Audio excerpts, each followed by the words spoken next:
Hello, chat. Huzzah! I clicked the next scene instead of the end stream button. I am your storyteller slash GM today, and I have had far too much caffeine for an ADHD brain. Yes, so... Well, my mic works. Let me see if the desktop audio is correctly...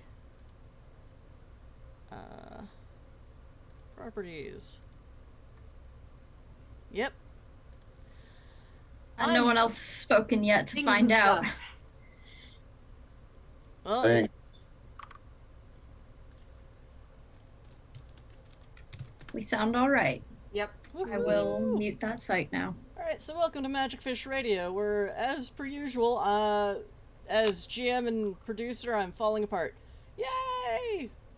But, this is Exit to Eden, which, due to scheduling weirdness, we're having 2 weeks in a row, and I suppose, next weekend we are off for a combination of varying things that are happening to various people, and then I guess the 25th we'll be back with some form of indie game. Not related to this very ridiculous game setting and chronicle. So, and to start, they're probably not watching because no one asked me for the link, but in light of today's possible plot of going to a rich fancy people party, I went on one of the costuming boards I'm on, which is Foundation's Revealed Stitchlings, and asked if you were going to a future fancy rich people party where homophobia, racism, and sexism were no longer a thing, what would you wear? And oh, that part of my day was definitely fun. And I have that Facebook thread open also, as part of today's reference materials. But yeah, it's gonna be a wacky day. Woohoo! So yes, I'm the storyteller, I'm the GM. Join our Discord, it's linked on our Twitch page, and hang out with us when I'm a bit less caffeinated. So yes, and this is Exit to Eden. A world of darkness in space, or worlds of darkness in space, where all of those aforementioned systemic injustices are pretty much gone, except classism is way worse, and everyone has decided to hate on Supernats because the veil fell and they're out now. And they make such a convenient scapegoat, because a lot of the system denies that they are even truly human, even though this is NWoD, and effectively all Supernats start out as human. Because NWoD. So this is Requiem and Forsaken and Changeling the Lost all smushed together in this dystopian space opera cyberpunk society in space. And right now our player characters, our protagonists are not in Eden, as, you know, where the name Exit to Eden comes from, the Eden system, which might be the last stronghold of tolerance to supernaturals in the Expanse systems. They are in Limos, which has pretty much made magic illegal, and it's likely that being a supernat will soon be illegal as well. And our protagonists are trying to help with this problem in any way they can, which might be a mass exodus of supernats to other systems, or possibly stealing the supernat detectors that the rich people are using in order to find a way to fuck them up. So tonight's all about Eat the Rich, or at least their technology. Woohoo! And, oh, and you have channel points that you can spend. And they should be last week. Yep, they were last week's channel points. So I didn't have to change anything. Yay! Maybe that's what I feel like I'm forgetting. You can buy a GM boost, or a player boost, or a custom NPC to drop in the middle of the action, and I get final editorial say, but I usually figure out a way to make it work, or I save it for future shenanigans, which is why tonight's festivities are being run by the Ned Ryerson Insurance Company, founded by the ancient insurance salesman, founder, patriarch Ned Ryerson. Which was a custom NPC drop, and my brain just sort of went wild with it. Yay! But I've just been talking a lot, because, yeah, I'm highly caffeinated. So let's get to our ridiculous protagonists. Uh, Tempto, you're still the new guy, so Yes. feel free to say what you want about your character in front of the other players. He is a guy that knows a lot about hacking, apparently. And, he kind of helped out with some of the opening and analyzing the one magic detector. But, you guys don't know a whole lot about him, and that's okay. You did our protagonist did manage to pick up a cheap one from the municipal distribution center. Cheap. Well, yeah, from what they found inside, even the cheapest ones aren't that cheap. But oh goodness. So yeah. Next, Puka, who are you playing tonight? With all of your different cyberpunk aliases, which... Who am I not playing? Jeez. I'm Puka, and this evening I am playing Sungrazer, a washed-up crack smuggler slash tinkerer who used to be a plasma conduit, who is masquerading as Guildenstern, who is masquerading as a debutante at this evening's Ryerson Ball. I was going to say, technically, the debutante is... Smart Chris wrote down all their names. Elsie Ryerson. Is Jason Ryerson, the 21-year-old son of Talden and Beatrice. I'll make sure to kiss his hand. Or, whatever. So, yeah. Next, Dracus. You're back! I'm back. Yay! For the moment, not dying. Huzzah! Yay, college. Yeah. College in times of plague. It's a fun existence. Anyway, I'm Dracus. I'm playing Klaus, the resident asshole mage, currently going by Jean. And no, I was not literally dying. I was just emotionally dying with the onslaught of schoolwork that happens in the first, 2 weeks. So, that's me. It'll be fun. I have no idea what's going on anymore. Fadir likes your bow tie. I like my bow tie. I'm glad it's appreciated. Next, Merc. Who are you playing today, and how many aliases do you have? Ugh. I'm Merc. Normally I play Dune the Wolfblood, but today I'm playing Reese, the perfectly normal human bartender, not the Wolfblood at all. No, really, says so on the license I have here. Actually... Fair, it is warm off the printers, but... Did you write down what name they gave me? Because I didn't. I did. I certainly did. When your hacker makes 5 successes computer hacking to fake all your identities, I wrote that shit down.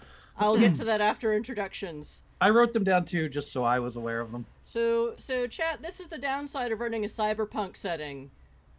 Fake identities within fake identities within fake identities. And then there's this ridiculous person whose character is more or less a shapeshifter on top of all that. Zardoz, who are you playing today? And how many names are you up to? And your faces. I had to put together a flowchart to figure out who all of my allies and contacts belong to. That's how complicated my web is. So long as you're the one keeping track of it.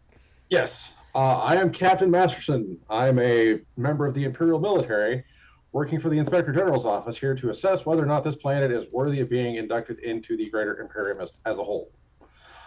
As a part of this, I'm escorting young Guildenstern to this debutante ball as part of my introduction to society. Totally. And I have 8 aliases, I think. Which reminds me, Dracus, you would have gotten to see Petros, which is this weird, amazing blend of your facial features and Petruchio's facial features wandered around the ship during downtime leading up to this particular event. Okay. How unsettling that must have been for you.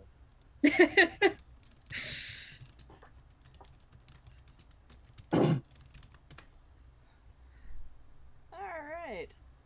So Masterson is escorting Guildenstern to this ball. Meanwhile, the rest of you are infiltrating through the catering company, for which you all have uniforms. So, Dune, your name is now Jane White. Right. Again, this is a future society where, because all those systemic bullshits are gone, or all but classism, pretty much everyone is potentially gender fluid. Woohoo! Klaus, you are Craig Daniels. Okay. And Boris, you are Natasha with no last name. Yep. And a crappy 401k. I wrote that down. I don't quite remember what that means, but I assume it's hilarious. Oh no, it's a leverage reference. Oh, of course that means it's hilarious. Okay. So, yes. Things to get to. Let me look at my GM notes. Ryerson Insurance Corp. This doesn't require a roll. This is all open internet you can find, open information you can find on the internet, because rich people love bankrolling news sources that talk about them and other rich people. Yay. Yay for the future. It's a pissing match. They're Yes. setting up their field. Most certainly. I got into Newsweek. You only got into Huffington Post. You call the Post the daily paper? Yeah. So it's easy to find information in the 10 days leading up to the big party. A lot of the controlling interest in their company is via elite families rather than megacorps, but megacorps do buy insurance from them, or at least their subsidiaries and shell companies, etc. So, yeah, classism is a rampant cancer in the system, especially in the Expanse. And especially in Limos, which is currently being fought over by 2 megacorps. Paragon, which is weapons, generally, and Consolidated, which is terraforming and sciencey stuff. Okay, and... So, yeah, so... Debutante balls, in this case, are basically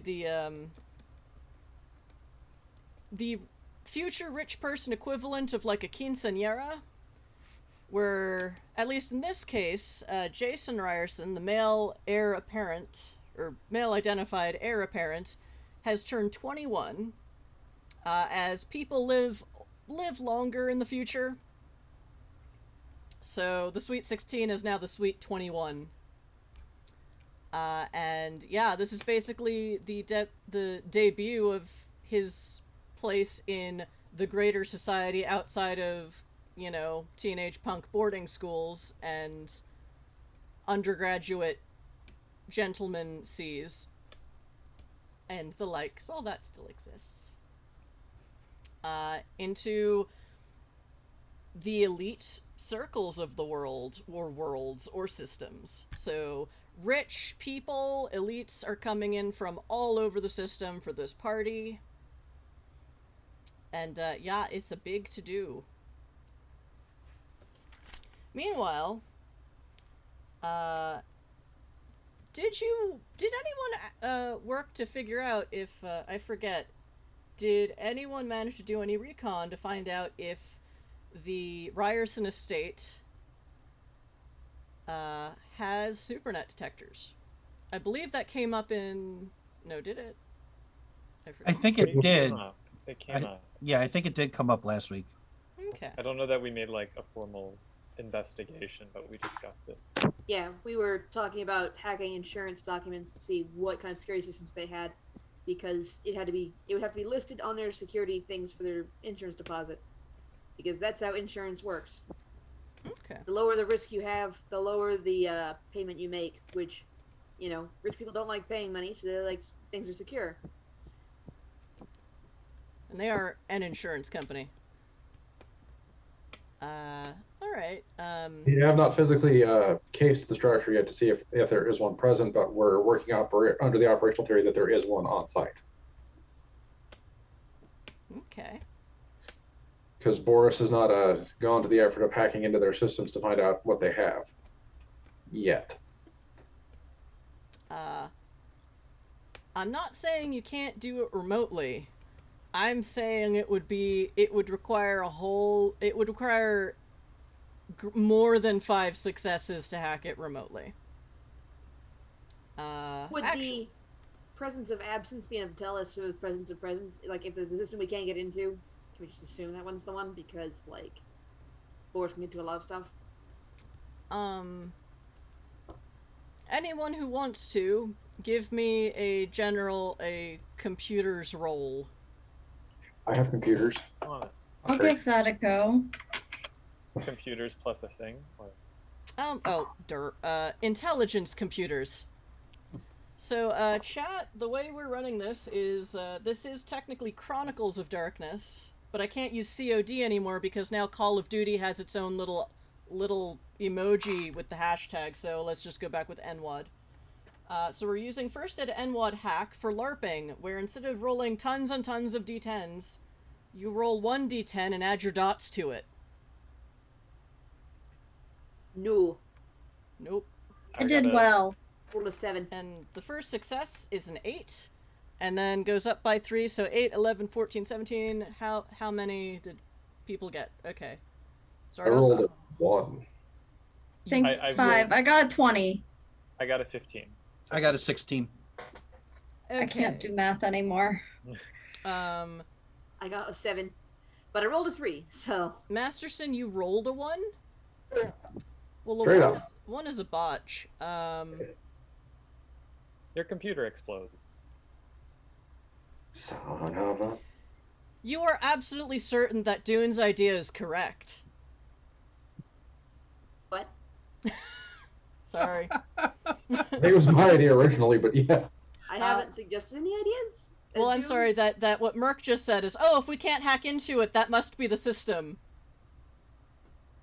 The other 3 of you who, for varying reasons, Sungrazer, Klaus got a 20, Boris got...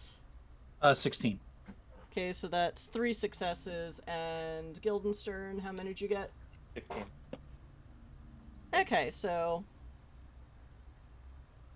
Boris and Guildenstern... so I would say between the 3 of you, you're like, hacking rich people's computers in general is hard. Most... Klaus, you are effectively a product of corporate espionage. So Yeah. it's a lot easier to hack rich people through their businesses than their personal homes. Another leverage joke, the Klingon proverb, even a fool buys stone for his house. Pretty pithy. I like that. Mm-hmm.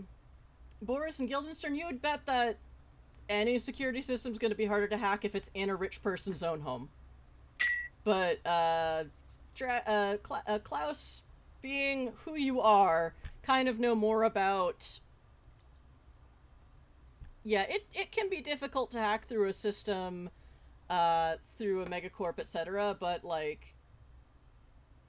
You don't hack a rich person's home. Generally, every criminal hacker you've maybe encountered is like, oh no, hack people outside their house. And We'll there's- convey this to the group with a lot of like eye rolls and a little bit of, you guys are acting like idiots. Well, I must Sorry. admit, the computers are not my forte, so... I manipulate people, not computers. And buildings. You also manipulate buildings. I do manipulate buildings, yes. I do sort of the same thing, except when I say manipulate, I mean pick them up and throw.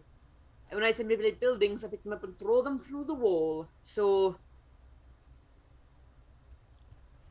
That is indeed one way of manipulating people vis-a-vis buildings. So how would you suggest we do this then?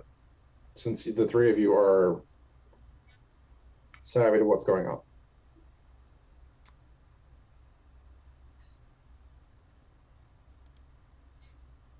I'm not a hacker, but I could try to cut the power if you want. I don't know what purpose it would serve. Me neither, so I'm going to leave it Well- with the other two. All right. Well, I'm going to be out serving hors d'oeuvres to people. I can try and get into the system surreptitiously, just kind of make my way around the house and see what I can find. Couldn't you do that when you guys are setting up? That may be a more opportune time, True. but the point of trying to hack the house from inside the house still stands. It's probably the only way we're going to get into that system anyway. I mean, it's probably closed circuit anyway, so I would have to be inside. Klaus, with your 20, you can confirm that. Like, yeah, it's not impossible to hack a rich person's house, but generally it would be easier to do from the inside.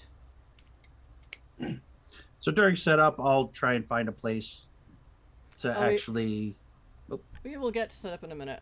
One thing I forgot. Masterson, you had...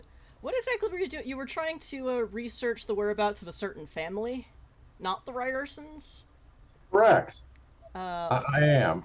What method were you using again? Oh, I was using the official Imperial data system to keep track of them using the contact I had from the space station. Okay. Using bureaucracy and politics. All right. Several of the children of the family have joined the military. Yeah. Oh, God. Which is okay. some Marines, some Navy, because one of their parents, their family tradition was naval, so you know. A few are too young to enlist. A few are still in college. One in particular, the eldest child, Henry. You do notice that Henrietta Jones she was the eldest daughter of the couple. She is not enlisted in any kind of military thing. I'm gonna do a quick check and see if she might have travel itinerary listed anywhere through official channels to let me know where she might be in the immediate future. What channels are you? Because she's not enlisted military. No, but with the jump gate travel, it would track ships moving, and it would have a passenger list. So just using the Imperial bureaucracy to track people around. Okay. That will require an exceptional success. And if you get it, you'll know why. Okay. Intelligence bureaucracy? Actually, fuck it. I'm gonna say this requires 7 successes. Because reasons. You have 11 +1s. So chat, you can buy +1s for the players with channel points. Like I said, it's a D10 plus their dots, and additional +1s that you chat can buy for them, or for me to add to my rolls. Can I ask what exactly you're researching to find? Who? Not important right now to you. It may come up later. If it does, I will warn you well ahead of time of it causing trauma. Has Masterson in character told any of his allies about who he's looking for and or why? No. Okay. Yeah. Is it a role that others can assist on, or is it like a secret, like Masterson is doing this? You could assist, but then Masterson would have to tell you who he's looking for. Maybe not the why, but definitely the who. No, he probably wouldn't do that. It's not your guys' concern yet. If it becomes your concern, you will be informed. All right. Well, I will spend 3 of those +1s for the day if I can. Okay, I'll allow that. I hope it's worth it. That's all. Sweet. 9 again on that. 9 + 5 is 15 plus 20. Is this intelligence or wits? I'm gonna say it's intelligence. Okay. 25. Oh no, 26 with the +1s. Sorry. Oh, okay, that is 7 successes exactly. So it's surprisingly tricky to track Henrietta. And at first you think, well, could she have gone into military intelligence? But then she would still be enlisted. And at first your brain goes to, is she like serious Black Ops? Is she like Task Force Valkyrie? Oh my god, oh my god, oh my god. Task Yeah, Force I'm Valkyrie, worried about that. the harder it is to find her, the more concerned you become. Yeah. Until you you manage to track through your various hacking, and let's say a coincidental song on the radio. She doesn't travel as Henrietta Jones. Nor does she travel under her stage name of Etta J. It is fairly standard for musical celebrities to travel incognito to avoid awful fans and other weirdness. So, at which point it is a bit easier to figure out, to find her on the interwebs and on Starnet, because Etta J is a concert pianist and jazz musician and singer and all-around musical celebrity. Where does she happen to be at the current time?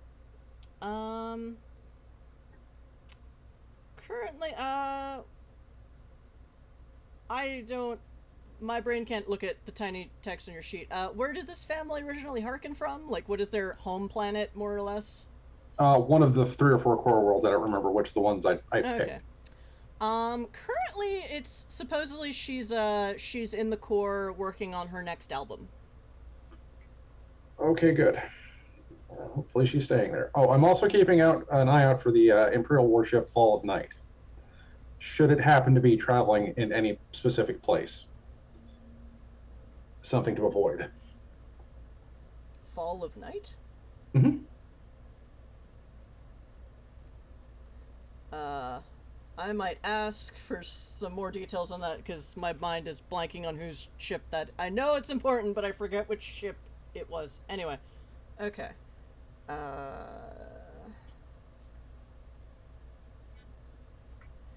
Okay. Oh, Mercurqui bought 3-player +1s for the pool. Did you also see that Fadia redeemed a custom NPC? Yes, yes. Karen Waffles, a constant complaining rich girl Karen. Thank you, Fadia. Oh. It's a good character. It'll be fun to deal Somebody with. goes at the party. It's going to be great. Yeah, but which one of us is the manager? There's going to be a flock of woo girls. It's gonna be Asperson is absolutely the manager. Yeah, Guildenstern should be the manager, I think. Manager? No. Guildenstern is not the manager. Oh, okay. Guildenstern is the face. Yeah. Guildenstern, what are you wearing to this fete? Well, I've been thinking about it, and how conservative is the planet, like in terms of fashion relative to, You know, fashion in a multi-system universe just runs the gamut. So, sub-question. So, there are people who dress conservatively, still to the nines, but it's all over the place, and it can change on a dime, even within the same system. And this, based on the society papers, it sounds like people are coming in from several systems in the Expanse, and maybe even some from the core, because insurance is everywhere. And a party's a party. The sub-question to this, the 2-part sub-question. Yes. First, is fashion allowed to incorporate, like, useful items like jet boots? Oh, definitely. There's... Awesome. There are no limits. Even still at Heelys. Yeah, well, I mean, zero-grav Heelys, because we're in the future. There you go. You just Heely all the way up the wall and then the ceiling. I'm totally wearing zero-gravity Heelys. Well, some of you are here as staff, and you have your Yeah. uniforms already. And I believe Masterson is also wearing a dress uniform. Is wearing a dress uniform of a different sort. So it's really down to Guildenstern of what they are wearing. So it's going to be a sort of one of those like corset bodice things. I don't know the proper term for this on a dress, but like like a Renaissance style Mm-hmm. kind of thing. Low cut, but still with some shoulder coverage. Instead of a skirt, opaque liquid pantaloons, Ooh. and then zero grav Heely stilettos. Not stilettos. Chonky boots. Chonky Heelys. Uggs. No, like I have a pair up there I could get down, but like those big like Empire boots, like Big with chonky heels. goth boots. Zaftig heels. Oh. Yeah. Big chonky platforms. Yeah. And a little woven flower thing. Mm-hmm. Yep, there's definitely been elite fashion designers who take working class uniforms and make them the flavor of the day, and yeah. Completely impractical. Totally stealing Petruchio's wallet to pay for all this, by the way. Oh yeah, well, It's he's company not here, expense. so Absolutely. he's not here. He can't say no. The other question that I have is, I know that we've all been kind of like about carrying weaponry, but is weaponry allowed for high society folks going to a high society thing? Well, it's not allowed on the street, but Okay. it depends on this I think would be If it's in a clutch on the side. what stats? Listen, if the prohibition for carrying weapons on the street is a fine, then rich people can carry them just fine. I guess this roll politics or streetwise, whichever is higher. I'll Definitely figure it out. streetwise. No, not that. Streetwise plus a thing. This is you're gathering. You'd have to gather this information. So where is your character sheet? I have it. What? Adobe Acrobat. Stop being a drama queen. Presence. Actually, sorry. Too much caffeine has stalled my brain out again. Yeah, let's say presence, streetwise. I'm gonna throw a +1 on this. Okay. Cool with everyone. Alright. 14. Okay, 3 successes. You talk to people around, you talk to the people in town that you're slowly getting to know. Maybe that bartender, maybe the people you are buying your outfit from. And it's generally, again, even a fool buys stone for his house. It's one thing if you're in a corporate headquarters, generally in a private home, which this is where the party is happening. You won't be able to bring or you shouldn't bring weapons inside. But checking it at the door? Yeah, some places have well, basically weapon and coat check. The young debutante has to protect himself. Well, yeah, again, it's like, yeah, these are the elite classes, so the laws don't actually apply to them in the same ways. Or rather, they do, but the elites can, make gifts to courts and pay for better lawyers than poor people. And certainly my military chaperone. I mean, I'm actually not carrying a weapon. oh no.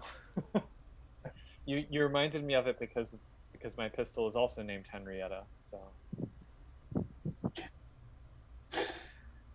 Yes. Well, if I'm allowed to at least carry Henrietta and check it at the door to go and grab in the very likely event of a scrap, I would like to also get a matching holster. Yes. And there's probably already one that the label has that matches your outfit, because, yeah, Perfect. rich people want to carry sidearms as well, depending on where they are, and yeah. It's just that Limos is... Ironically, Eden system is generally open carry. Limos, not so much. Because cyberpunk. And dystopian, and nothing is fair. Sure. Well, I feel outfitted for the evening. Puka also bought a player plus one. Lol. You know, as long as your accounts are watching our stream while we stream, I don't mind. Alright. So does anyone else have anything they want to iron out before the party? Sure. I assume that over the course of this entire huge mega city, there is public transportation. Yeah, it's not...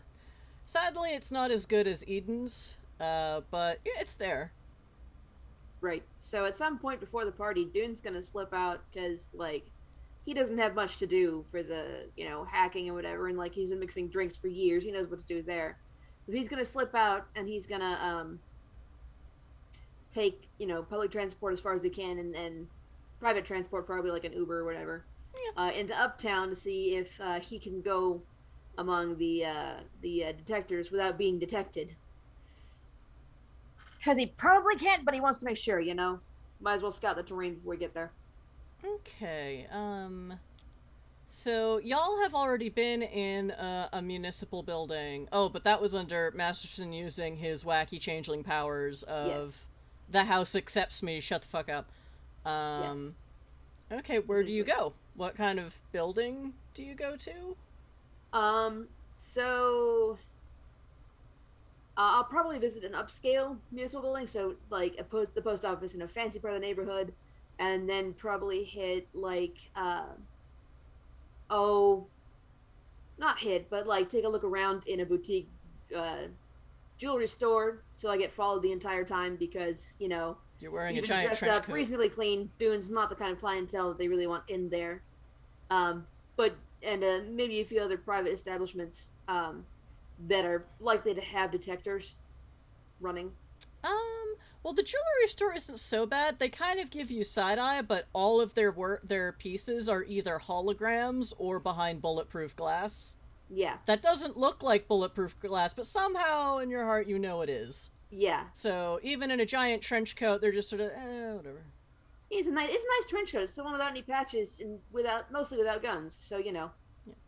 Yeah. Okay, But, so yeah, the yeah. jewelry store, no one bugs you. Rich person's post office, you now that you know what they look like, you see the Supernat detector by the front door. Mm-hmm. And it doesn't go off as you walk past. But that is the same model as the one you already have. Yeah. But, so what other establishment? What other places would have a Supernat detector? Police station. Huh? The police station. Yeah, honestly. Okay, yeah, you walk I hope into... people have bail money.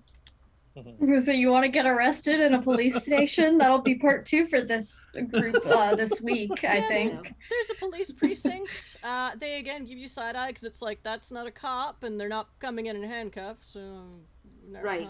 But again, you see the same cheaper municipal model by the front door, and that's it. But no one bugs you.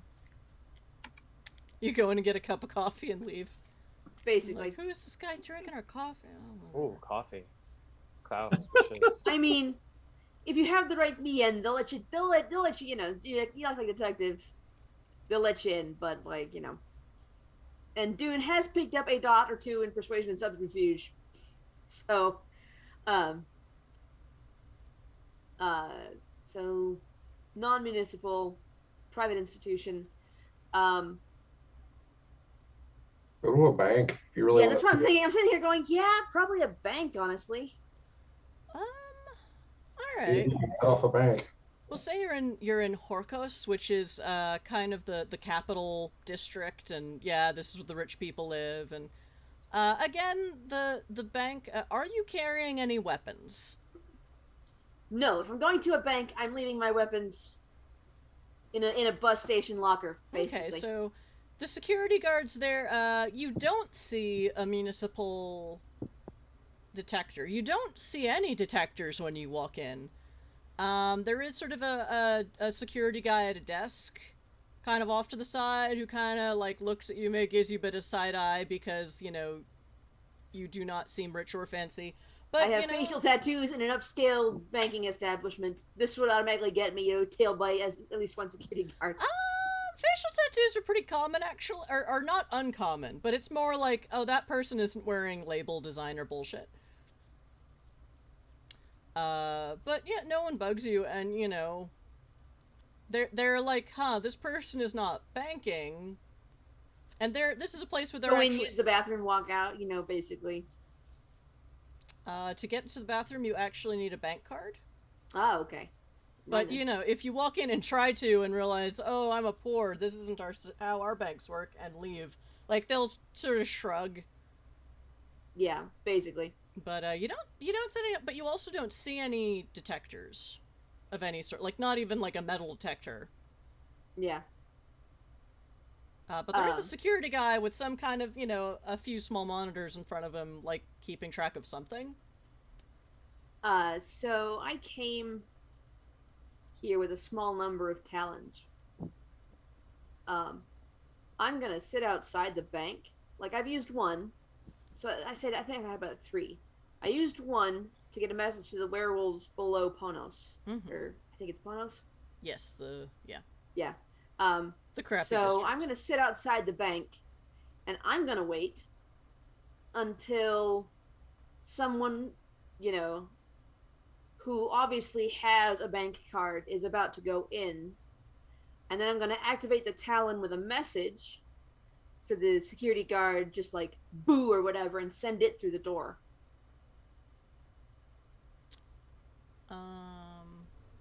Talons are little spirits. Yeah, they are. Okay. You see kind of a rich bitch in, you know, a pink dress, mini skirt, some sort of fur coat. You're not sure what animal, because there's so many now, and some are, yeah. So she has a fur coat. She's clearly evil and rich. And probably, she just kind of walks in with a little pillbox hat, and yep, that, let me see what happens. Yes, you do, you don't hear any alarms. But as this rich bitch walks through the front entrance, she gets a few steps past the security desk when he's like, excuse me, madam. Could you step to the side, please? She's like, how dare you! I am Karen Waffles! How dare you, staff member! I'm here to do important business! And you are in my way! What are you even? I'm not How dare you presume I'm doing something untoward? I would like to speak to your manager! And so on and so forth. That's a scene. The security officer is a consummate professional. Oh yeah, and he's so used to this. he's just like, you know, yes, ma'am, I'm sorry, ma'am. Yes, I will call the head of security right away, ma'am. Because basically you walked into, you know, the open part of the bank is the first floor, but it's pretty clearly the bank owns this whole bunch of building. Right. So there is a chief of security who's totally gonna come down to investigate, something went off. But you didn't hear any alarms or anything like that. Okay. But definitely, you can't think of any other reason why he would bug the rich bitch and basically pick a fight with one and not bug you. Yeah. The clearly low-class person who got lost on his way to the bathroom. You know, this is... Yeah. Alright. So, suspicion's confirmed. I don't know how fancy it is or not, but I'm gonna head back after that. Okay. What do you tell the party? So, I was about on the way. I don't know if I found any of the fancier ones, but it seems that I do not disturb the less fancy versions of the particular supernatural detectors. Although they are bothered I hold up the last of the talon fetishes that Auntie Batman gave me. It looks like a little clay bat. Maybe not even clay, maybe like plastic or something. Probably some kind of plastic. Pretty soft. Boris, you look at that and it's like, oh, that's a talon. There's a spirit in that. The rest of you see a little plastic bat. Actually, Klaus, do you have at least one dot of spirit? Sphere? Yeah. I'd say you can also sense, you don't really understand what the fuck it is, but it does have a spirit in it. You're like, okay. What a cute bat. That's some werewolf magic bullshit. Cool. It's safe to assume that with Doom. My sainted aunt gave it to me. They can be useful upon occasion. Ants or bats? Both, in this case. Oh, yeah. Call the Sentinel the old bat. That'll go over so well. And she beats you to death in Welsh. Space Welsh. Alright. So, do you all consider yourselves quite prepared for the party? Been practicing with my fan, so I... Okay, dumb question, but how are we actually fooling the Supernat detectors? I missed that whole discussion. Like, I get that we've got something going on because we ran some tests, but I don't know that we're fooling them. We know how they work. So I believe the current plan is to overwhelm them. yeah. To get into the building, it's very simple. Guildenstern and I will be traveling together, so theoretically the piece of shrapnel in my neck will set off the alarm around me, and I have a ready-made explanation for what's going to happen. I doubt they're going to scan you as you are staff, and you are coming in through the servants' entrances. I don't think they're going to have the fancy detectors right there. cool. So as long as you're not actively doing a magic right there, you should be fine. Gee, I don't know. Can I totally resist doing magic right in front of things that'll detect magic? The voice in your head is like, Tall order. I am totally try it. really hoping that you have 5 minutes of self-control to get inside, and then you can wreak whatever havoc you want. At some point, So in the little faith in me. If you bring back that damn goose, I will not be held responsible for what happens. Goose? What? it's a thing. It's a thing. I don't know what it's going I'd on. rather not talk about it. So Some we've got sort of mage nonsense brought forth an abyssal goose of all things. So I told you I had no control over that and didn't mean to do it. watching the hands of my murder watch start to keep ticking down. Well, This is going to become a thing, but I'm wondering now what I got myself into. I mean, do you want off system or not? It's nothing you can't handle, I'm For sure. your last best hope. so how much time do we have left on the murder watch before the huntsman should pop into reality? It should be sometime the day of the party. Oh, good. It's What are we all expecting unclear. when it pops into existence, as you say? I don't know. I've never been around one when it materializes, but it will show up. It will come looking for me immediately because it's looking for me, and it's a matter of how long it takes for it to find me. So I'm going to be not easy to find that first couple of hours. So I will be at the party. Okay.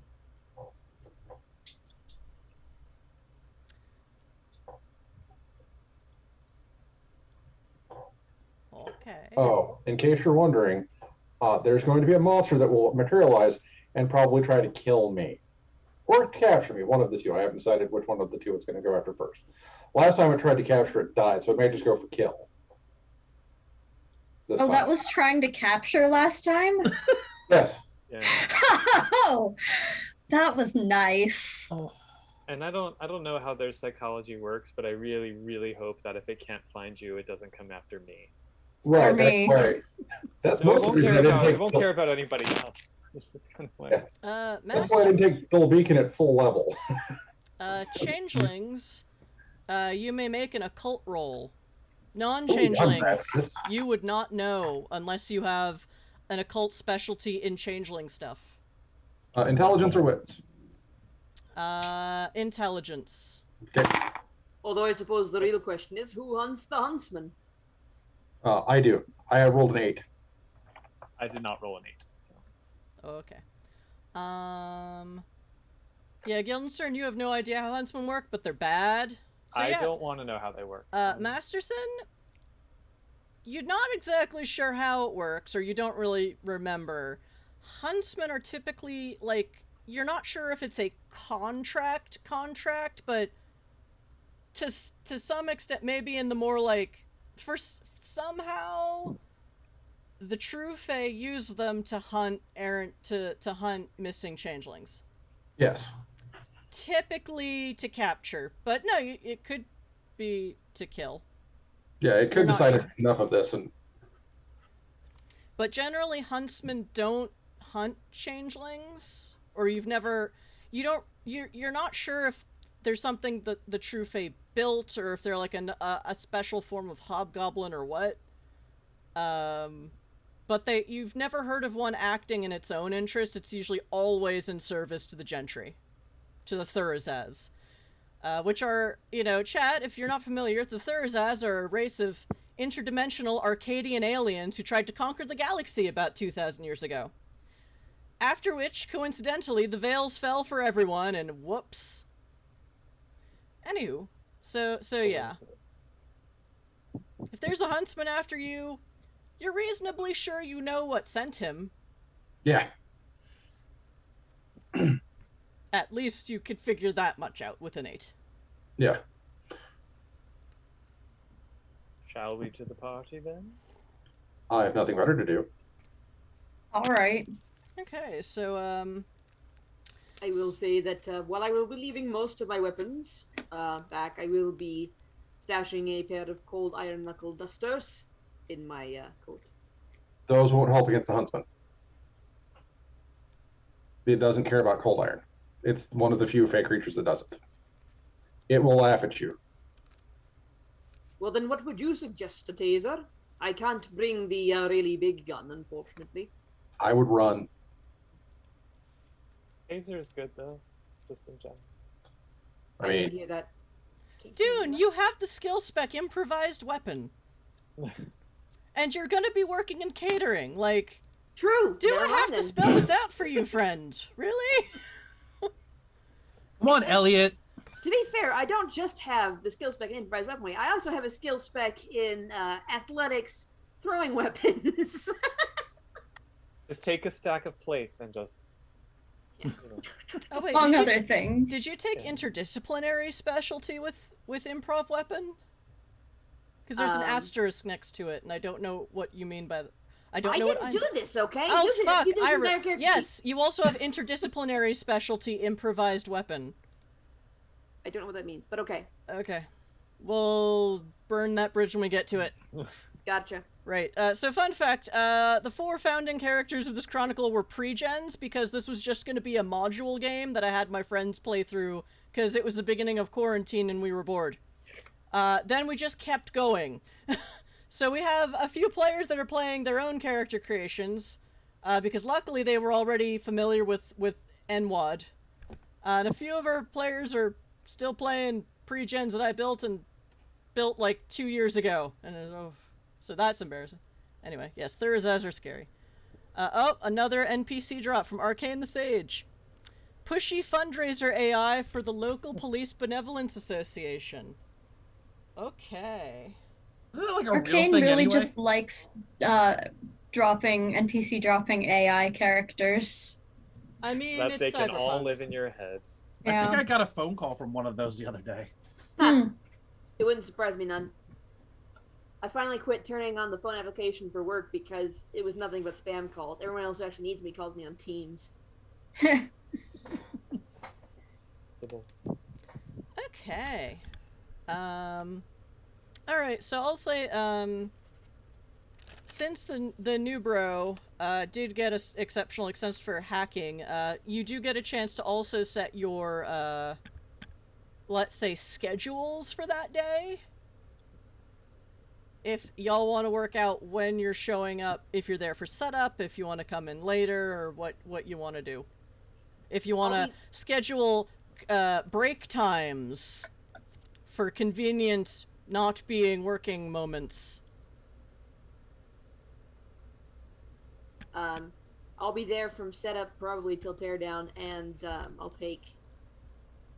Well, until late, let's say. With Last breaks. call. Huh? Until last call. I feel like this is one of those parties that could go on like for a day and a night and another day. So. Jane White, so you're a bartender, so you won't actually be carrying drinks. You will be. There is a bar. Or several bars, so you will be behind a bar. Right, but I assume I have to do bar prep beforehand, like setting up mixers and shit. Yeah, they have several bartenders on staff, but yeah, if you want to be in for that, like, oh, okay, twist our arm. Well, I mean, also, your hacker is manipulating all the data, so. Yeah. Pretty easy. I want to be in early, at the very least. Yep. No problem. Before guests start arriving. Because I'm the one least likely to be picked up by anything, so I can be there the longest. And let's be honest, we're not going to make it to the end of the party anyway. Oh, I think we will absolutely make it to the end of the party. That may not be the scheduled end of the party. However,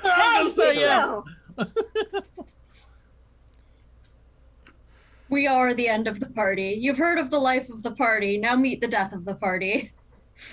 I mean, Hashtag you are Moros life. Moros? Yeah. Alright, so, Craig and Natasha, when are you gonna be going in? Probably early. One is useful. I won't pretend that I'm good at making plans. It's someone else's job. I think you guys should arrive with the main body of people, which probably would be early-ish, because if you want to set off, if you're going to accidentally set off a sensor or something, you want to do it in the crowd, you know? And, you know, we could help with setup, and that's the perfect time to get a good idea of where all the security is and how best to hack into everything. Yeah, so I think early would be best. And also slip in, you know, your own surprises as required. Yep. And set up, you know, I'll have a couple break times for us set up too. Craig, I don't know what kind of break time you're going to need. I don't even know what your specialties are. So, you know, let me know. Yeah, I can do a little of everything except fight, so... Natasha / Boris, describe your character to Craig / Klaus, because they didn't meet you last week. Okay, so disheveled hair. It looks like I've tried to run a comb through it several times and it still doesn't do anything. A little scruffy, no necktie, but white button-down shirt. I do have like a tan trench coat on. He's kind of a mix of John Constantine and Castiel from Supernatural. Okay, I only even vaguely know who one of those characters is, but I get the image nonetheless. Okay, fair enough. Klaus, what do you look like for Boris? I want to say Bora, because I grew up in a Russian town. Well, a town full of Russian kids. I'm a youngish looking but indeterminate age kind of person, and there's something a little off about me. You think I'm human, but you're not entirely sure. And I never offer to elaborate on that. Okay. Yeah, I'm gonna say Klaus smells really strange to you. Not in the same way that the spaceship smelled weird. But like... But doesn't smell like other humans. Yeah, it doesn't smell like other humans. They have this kind of stench of death thing going. Oh. That you can... Yeah. Klaus... Since you do have a level of spirit, I will say you get a weird spirit sense off this guy. Like, for some reason that just gently pings the... And you don't quite know why, because... Unless you want to do an occult roll. Well, no, that would actually... You'd have to roll sphere magic, which is annoying for both of us. So... Not worth it at the moment. And as far as my, like, attire and look goes, I am... conforming to the wait staff of a party at the moment, so you have no sense of my personal choices of style because there aren't any present. Yep. You know, you made that... Oh, well, that was a security, but you rolled a 20. Well, it was computers, but it was... Will you be carrying other sorts of contraband? Oh, probably. Just checking.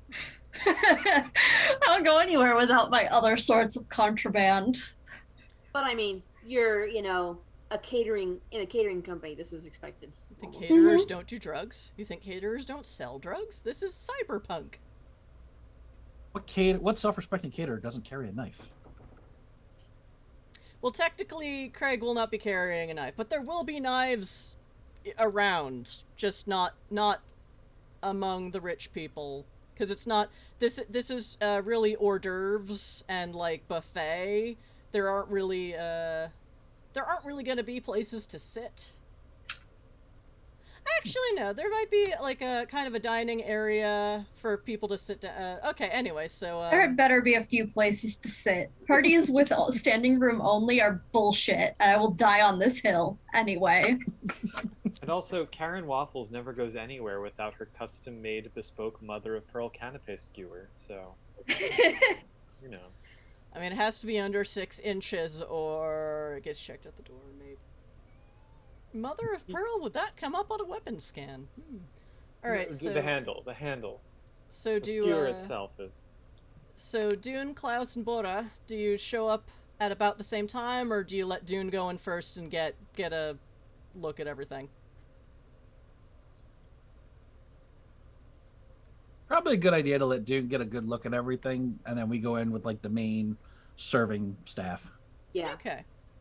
Okay, well, yeah, a bunch of the people on staff are like, who are you? But they're not too freaked out by a new person, because this is bartending and catering, and there's a lot of turnover. You meet a whole lot of actors, who are not there to make friends, unfortunately, but they're also not looking to, like, fuck with you. But yeah, so they're like, alright, so this is, so you... get stationed at a bar that is sort of... So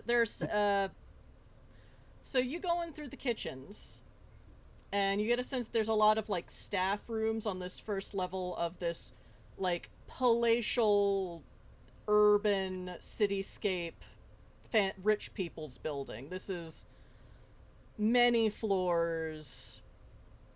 This is substantial holdings in an urban landscape.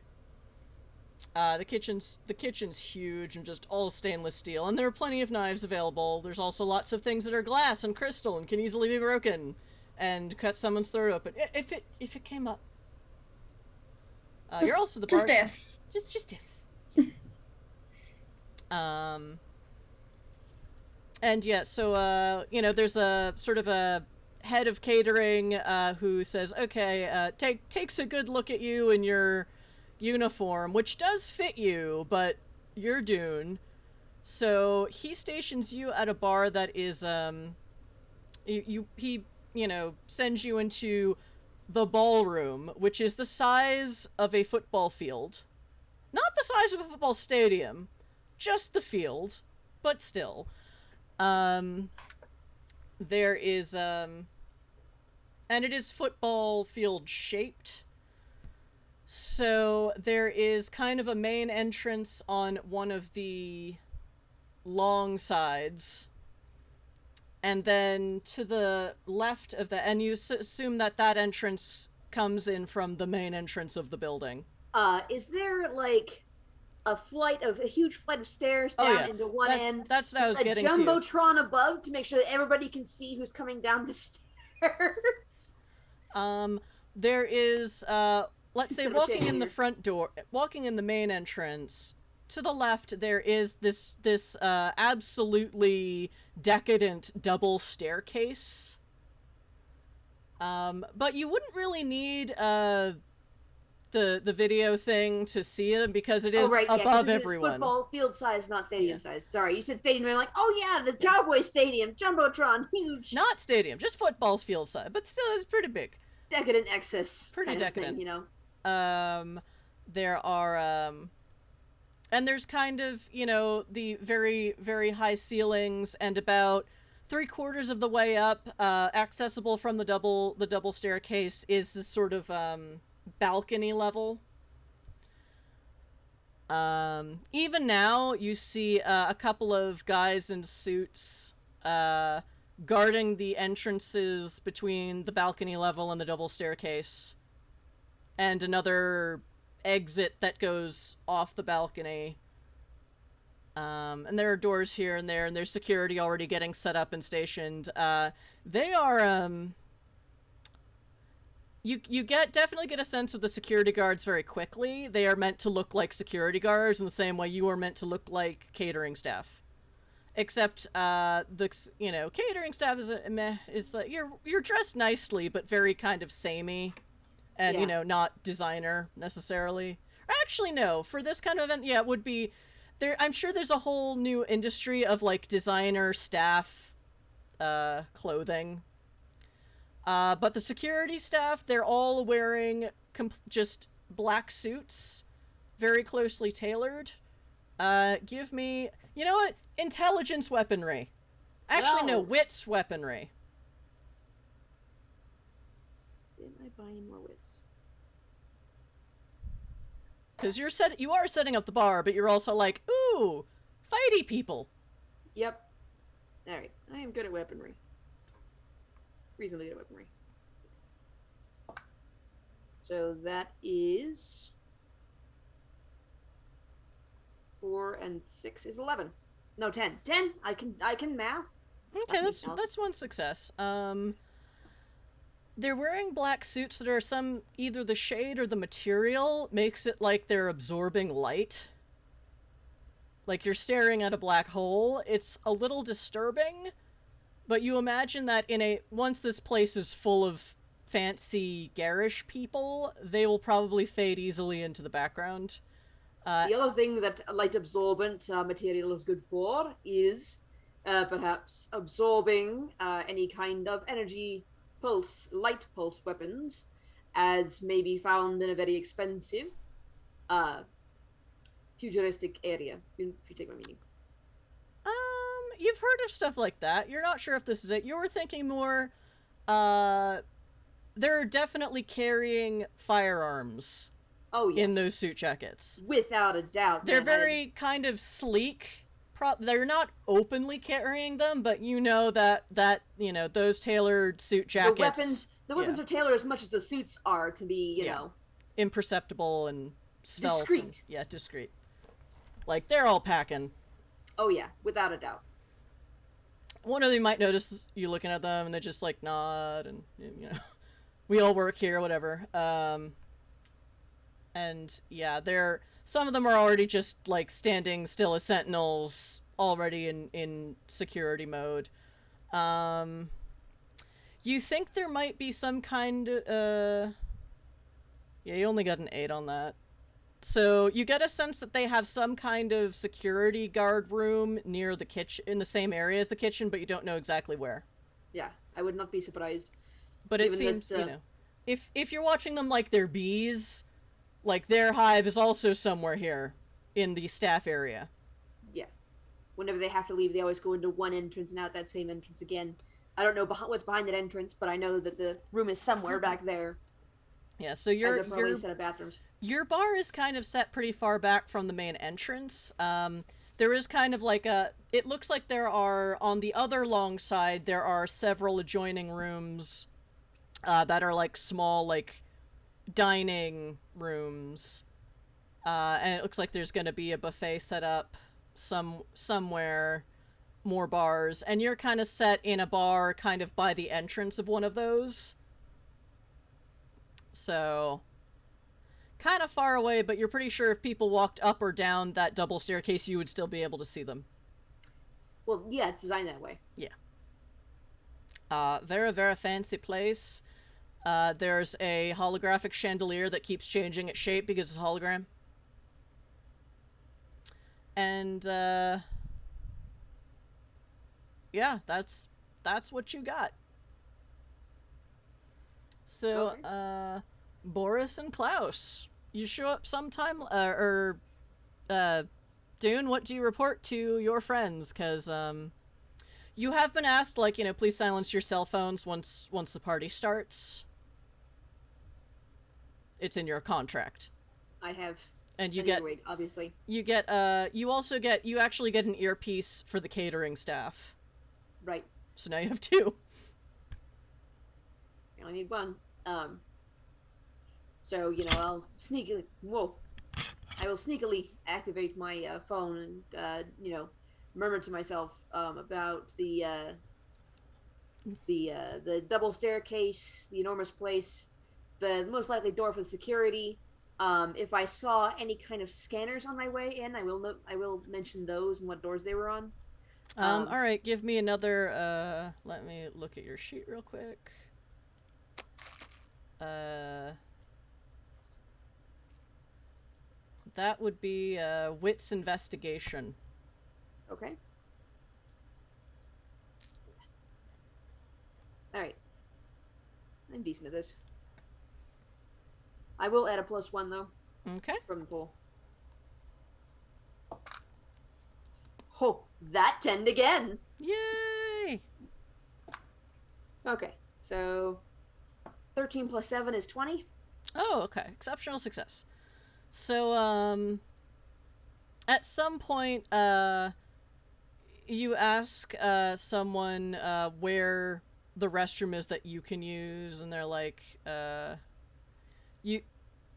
no, is it not one like that?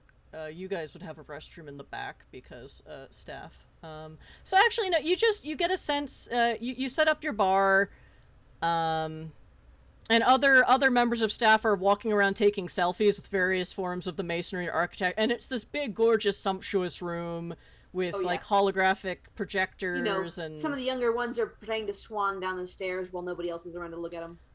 The security shuts down real quick. They're like, no, we're not clean, we're not, no one wants those scratched right before the party. Fair. You get a chance to sort of walk and look around while other catering staff are being far less professional and getting the verbal smackdown from the manager of catering and the security guards. And you just get a chance to get kind of close. You're looking at some of the other bars, or you missing something, and ask a bartender closer to the front door. And you get a pretty good look at the front entrance security. And it's, the same guys in black suits. You see there's sort of a coat check, which you imagine is also the weapons check. And kind of tucked back there is another security guy watching some screens. You do not see any detectors. You just see front double doors and marble floors and fancy rugs and more holographic chandeliers. I didn't see detectors in the bank either though. Also, did I see? Can that role also cover the back entrance, the servants' entrance, where? Yeah, I'll allow that to retroactively. So yeah, you're going back to the servants' entrance, and you do get a glimpse of security people coming in out of a computer at a security room that is just full of computers and clacking noises. Yeah. But you still don't see any detectors of any sort. Okay. And you are very sure with a 20 that and it occurs to you, if you can't see them, what if they're not just at the front entrance, like in the cheap-ass municipal building?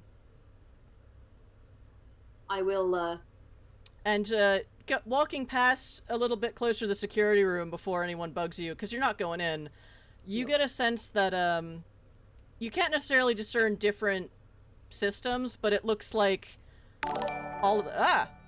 Oh! Hi, the Onyx Path! Thanks for raiding! Hi!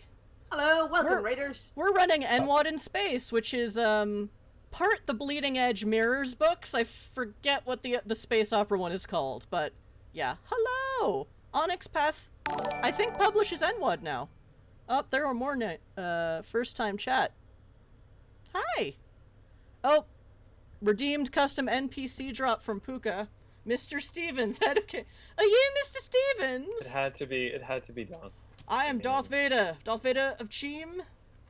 I am your catering boss. with a thought. Take it, this is a joke I don't get. I could kill catering with a thought. I'll post it in the Discord. Pene alla arrabbiata, or you shall die! Yes, I know. Need a tray. You still need a tray. I do not need a tray. The improvised weapon that Dune should be looking for is the stack of wet trays. Wet. Why don't you try these things? A rainforest? Wet. Oh, here's a dry Why? one. With the power of the Force. Is there not a single tray that is dry? Sorry, Eddie Izzard requires... Eddie Izzard is the new Monty Python. Or she is the new Monty Python.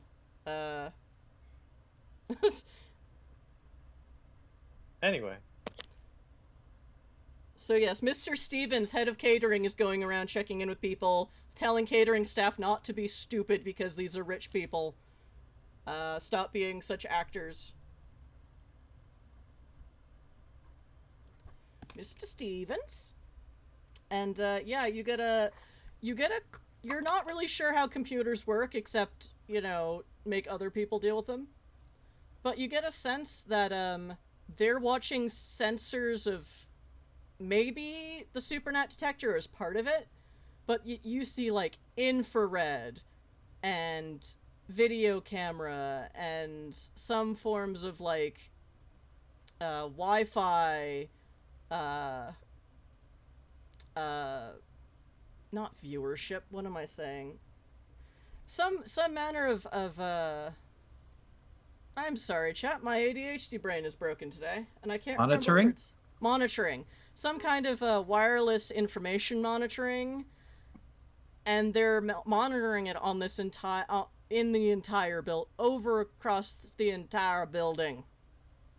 So there could very well be sensors of all kinds everywhere.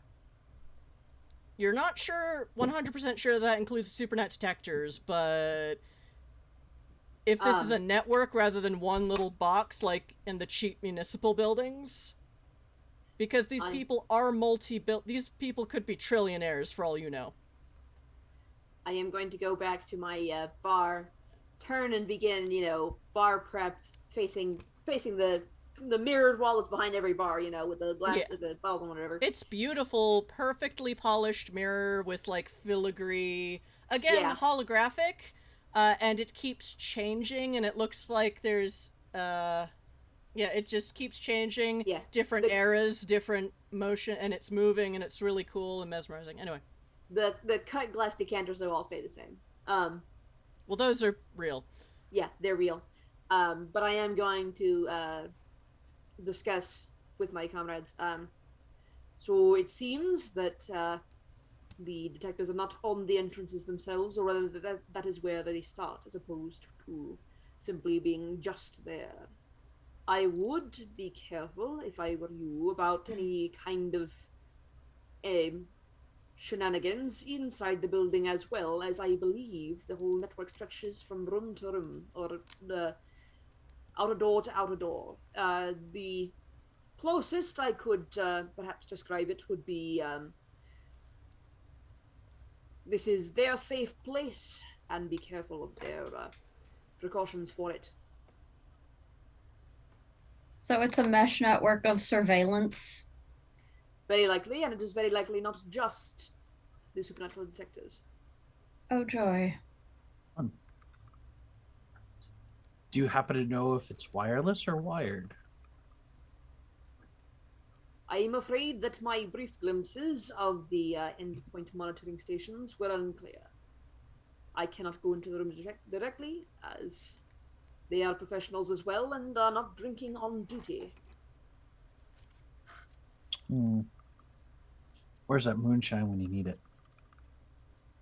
Safely packed away, as I believe it may in fact be illegal in this system. Okay. Yay, dystopia! I mean, to be fair, that moonshine really kicks most people's asses. It's amazing. Like, it's almost but not quite essence, so you know. I mean, that's what happens when you awaken alcohol. Just saying. Werewolves shouldn't do it, but they do it anyway. Oh, yeah. But yeah, you don't, while Dune, you are walking around, and no one bugs you, or notices you, or even stops you.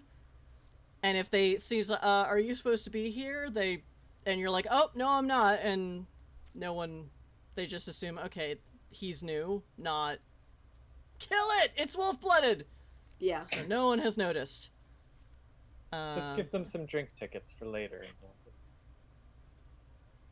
Oh, this isn't a cash bar. There are tip jars on your bar. Wait, rich people have an open bar? Really? Wow. I will say that I did put some seed tips in mine. So did a few other people. Like, yeah. There's also a tip. There's also a tip jar at the checkout at the coat/weapons check. I do let my compatriots know about that one because, you know, gotta be polite. As for the rest of it, I do not think that it's all very standard. I believe there's nothing surprising that I've seen so far. Okay. So Dune is just telling this to Klaus and Boris, right? Because the three of you were there. I'm whoever's on the Group chat. group phone call Okay. here All right. is listening to this. Yeah. Oh, guys. I kind of assume that until, I mean, no, it's you know, and Let's then just do not stuff. tell the changelings. We're used to it. We haven't made our grand entrance yet, so. I mean, I am going to have to cut off. I will be forced to stop all transmissions once the party really begins, or rather, 30 minutes before, as the no phones policy goes into effect for the staff at that point in time. Oh, you got a 20.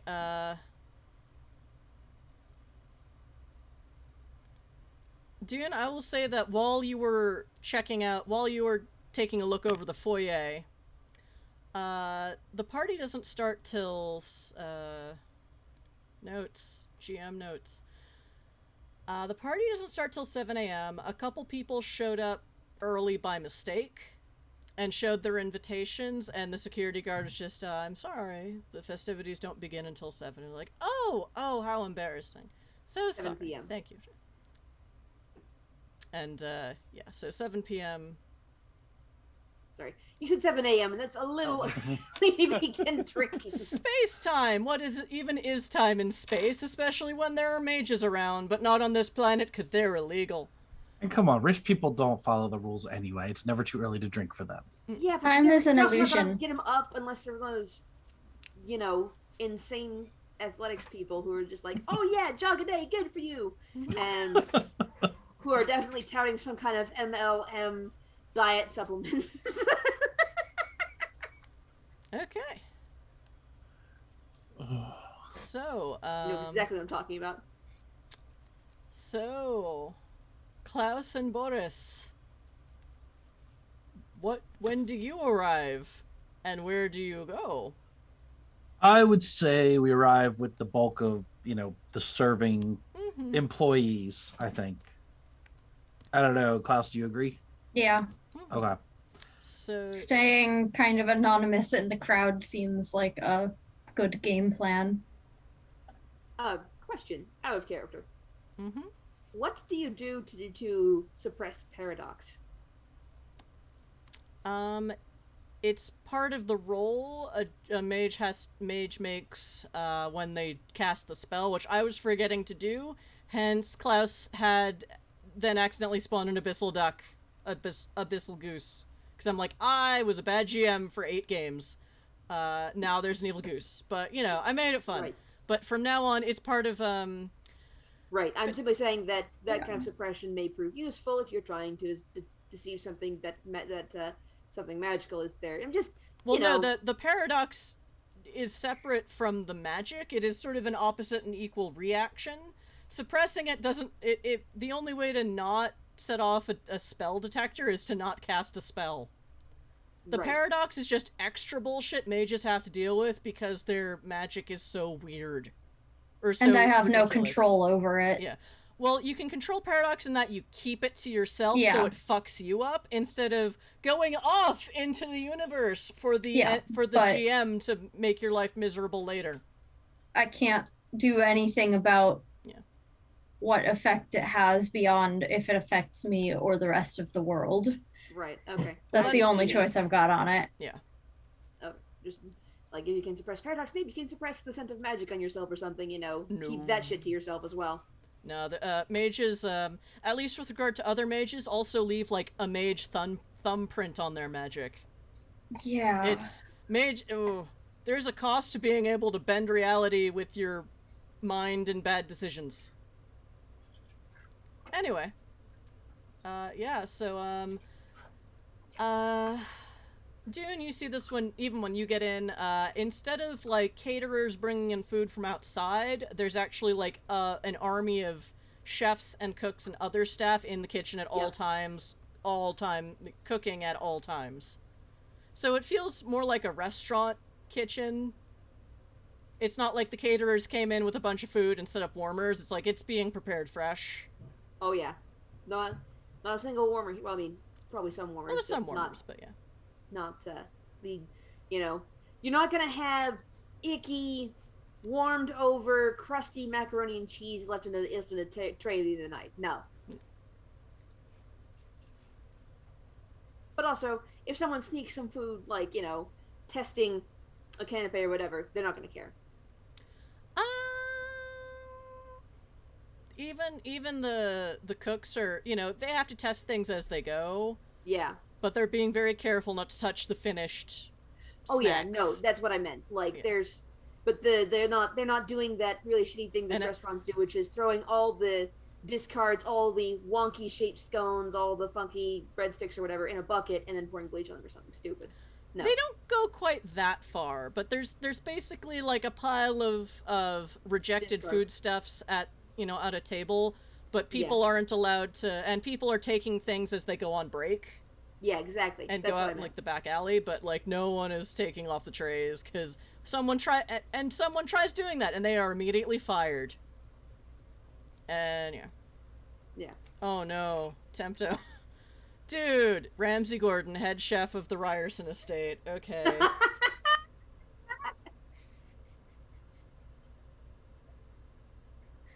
Put some fucking passion into it. So, to be fair, head chef Ramsay Gordon, so basically, he is the head chef of the Ryerson estate. Like, the catering company came in for all of the other guestage, but he's always the head chef of this kitchen, and now there are new chefs under his employ. So, there are some that he is down on because they are being stupid, and he has already fired 2 people.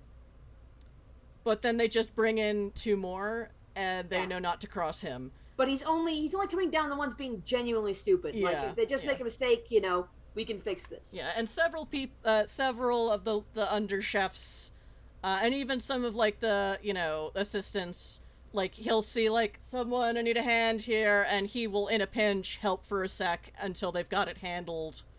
So he's actually pretty cool, but like he does not put up with any stupidity, and he is the one who fired the guy who snuck a perfect canapé off the shiny, not wet tray. Yeah. And yeah, he is scary when he is mad. Like you don't sense any wolf blood in him, but you wonder. What is it? And so, but it takes a couple people who are being genuinely stupid, but generally these are all high-class catering staff and professional chefs. Like, no one's fucking shit up. No one's microwaving chicken. Or microwaving raw chicken. Like, no. They know No, what no. they're doing. No one's cutting corners. But yeah, so there are a few staff casualties before the party even starts, but once that level of once that level of professionalism is set by Mr. Gordon Ramsay, or Mr. Gordon, Mr. Ramsay Gordon,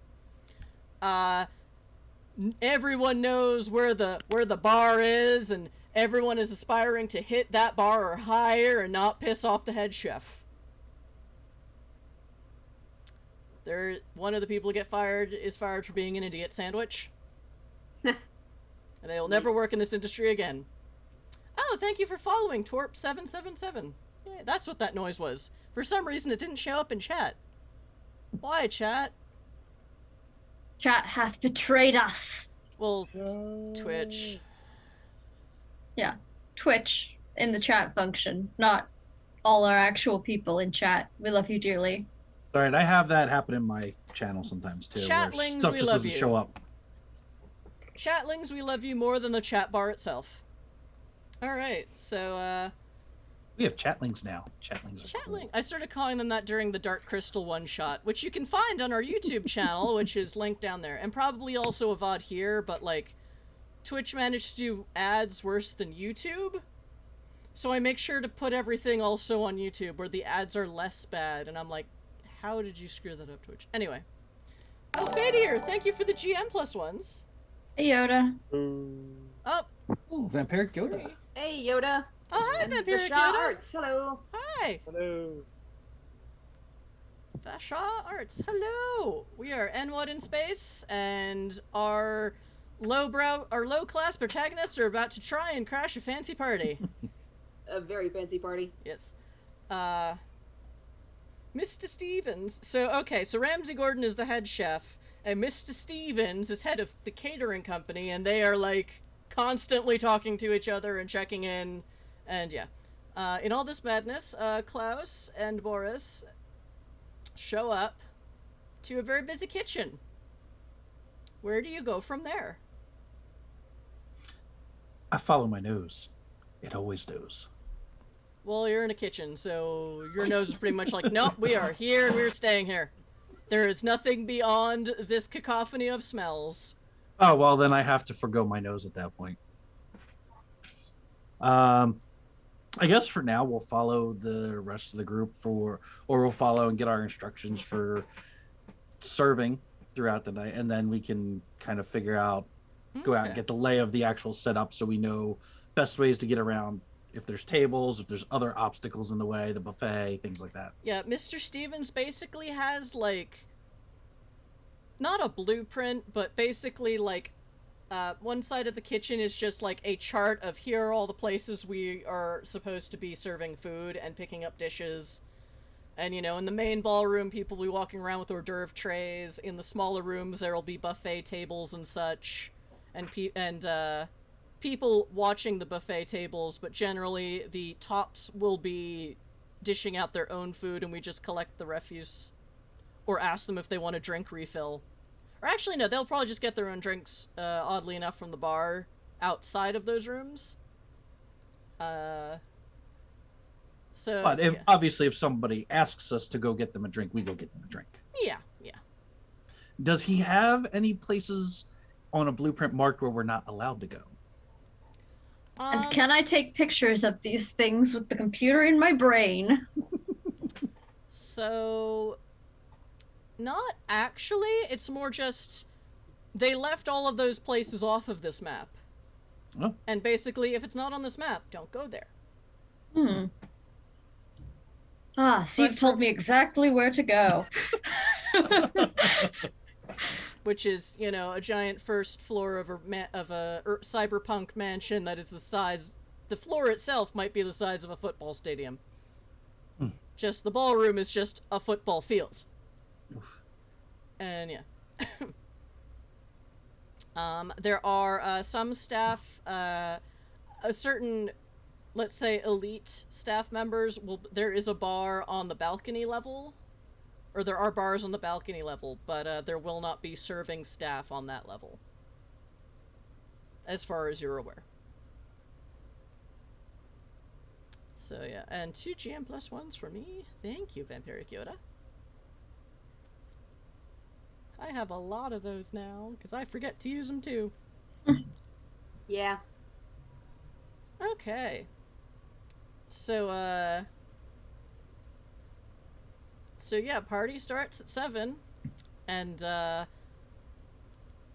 you know, I'm gonna be a mean GM. Oh. I want the 3 catering staff members to give me, what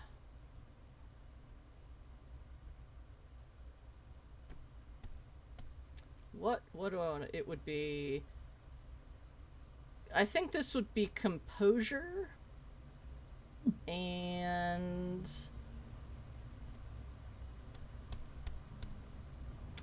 these, I think these might be composure, expression. Oh no, for Dune it would be crafts. What non-crafts?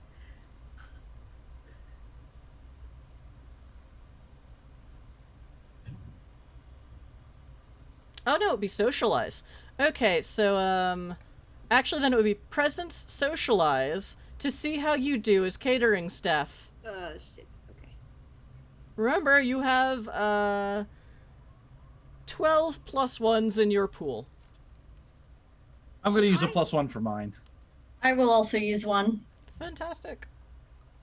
Can I use like 4? I mean, I'll allow it. I don't Go for it. I don't Go for have it. any socialized, so I'm already at a -1 for that one. Alright, so Oh. 2 plus 2 Well, is I ended up with a 12. Okay, that's 2 successes. You do Two okay. successes for me as well. okay. And, Just giving y'all a chance to botch. 9 plus 4 is 5 is 15. No, 13. Okay, Five. so 14. Sorry. okay, so Dune, you get 3 successes. The other 2 get 2. So, you're Dune, you are not getting as you were getting a tiny bit of side eye, but not too bad because at least you're behind a bar. Klaus and Boris. It's mainly the accent. Nobody else in this entire catering thing has this accent. You two. Also, you're like mixed drinks, but how about we just serve it straight in a shot glass, or with ice? And they're like, Maybe a squeeze of lemon? maybe a garnish. So you start. So it's 7 o'clock. People start coming in their sumptuous attire.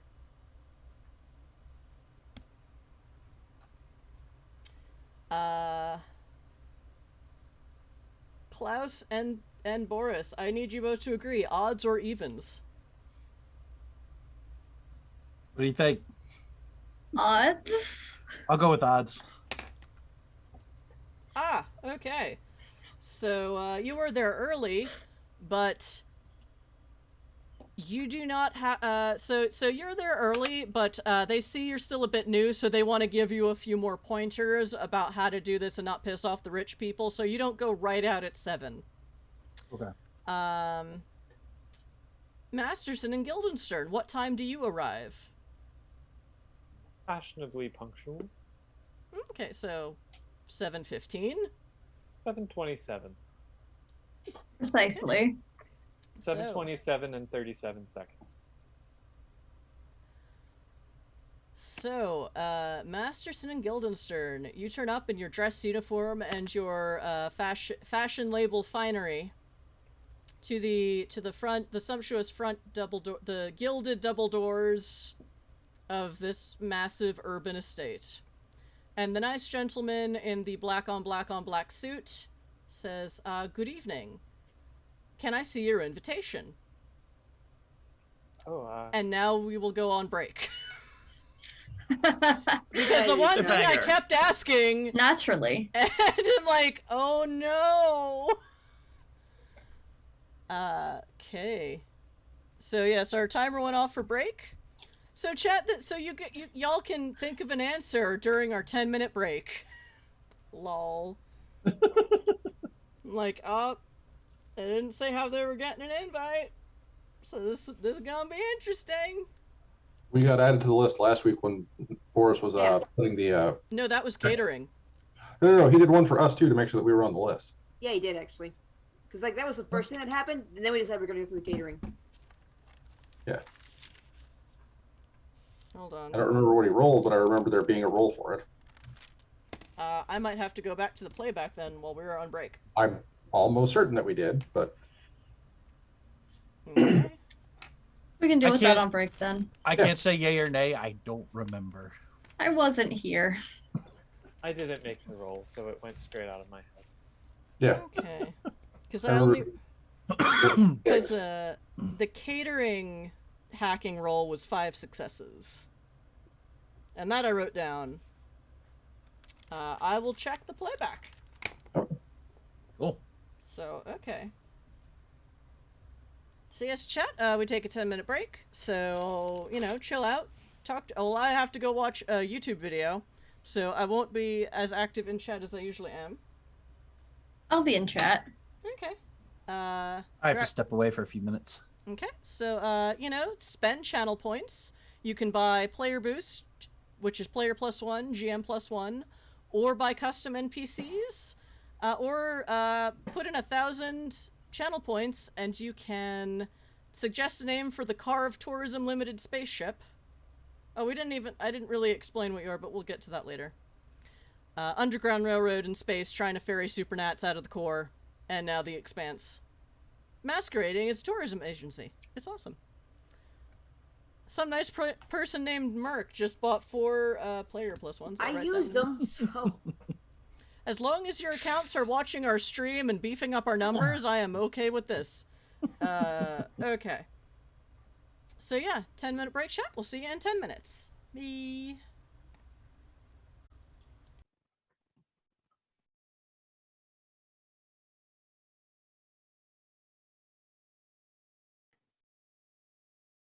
Hi, chat. Sorry for that longer than 10-minute break, but the upside to doing this on Twitch streaming and saving VODs is that I can check the playback. And while it was mentioned that Masterson and Guildenstern... Oh, you've all changed order again. Okay. Sorry. It's okay. I had a hiccup. I apologize. Alright. While that was mentioned, no one actually rolled to get them on the list. So, yes, I will allow for that roll to be made now. The retroactive. Oh no. Retroactive. Can we retcon an assist as well? Because we did have an assist on the catering hacking, Okay. so yeah. So yeah, if you want to roll a hacking roll, I very do. and then so the way this works, the way I'm running it is that the person assisting makes their roll first, and then the number of successes they get is a plus that number to the main roll. Take my 11 and add a +2. Okay. Okay. And this is just a straight hacking roll? Yeah, intelligence, computers, +1 for hacking. Right. +2 for Guildenstern's help, and any pool +1s you have to declare before you roll. Yeah, that gives me a +12. I think we'll be okay. Oh no. Did you roll a 1? Yeah. Oh, that hurt. That hurt my head so much. You are absolutely sure you have done this correctly, and that you set up a PO box for the invitation. And yeah, everything should be just fine. Yeah, we're good. And then We're the gonna have invitation words. never shows up. I did have everything ally right. postman. So Can what? I have him look for that to see if I got misdirected to the wrong mailbox? I have ally postman. Oh yeah. Yep. So that would be What level of a favor is it? Oh, that's well. Because if it's higher than 1, I have to roll for it. So you're asking for mail that's addressed to you that maybe went to the wrong post office box. He can look into it. Looking into it will only be a level 1 favor. Okay. And that basically, yeah, it's we didn't get the mail we were supposed to, Mm-hmm. sort of a thing. If it went Oh, yeah, somewhere Jeb. else. You went back and made friends with Jeb. Jeb. I have him on my character sheet. Yes, I noticed that. I'm like, oh, they kept Jeb. Bad news. And he's like, oh, I'm sorry, sir, but it doesn't look like anything of that sort has come through the mail. So I'm not really permitted to look for other people's mail if it was addressed to maybe someone else or your name was misspelled. I can't really look into that because it's illegal to go through other people's mail. I completely understand. But no, it doesn't look like anything for you was misdirected. I'm sorry. That's okay. So yep. This is the part where we're looking at the wolf, like, where's the invitation? Where's the pollen, Simon? Oh, that's bees. That's where bees. Okay. Yeah, y'all don't have an invitation? Sorry, I was just like, oh, we all look at the wolf by the invitation, and I'm just like, what? And I realized that I'm not the wolf. Everyone stares at the werewolf. Except nobody knows I'm a werewolf. I do. Everyone steps Yeah. at the not a cop. Yeah. Everyone stares at the new guy. Damn you it. had new one guy. job. You had one. Well, no, he's had several jobs, but this is just the first one he botched. Like, he successfully got other people into the catering company. Very successfully. But we at least know we don't have an invitation before we actually go to the ball. Yes, you are quite sure. It is 7 p.m. You do not have an invitation. So maybe we'll be fashionably later than expected.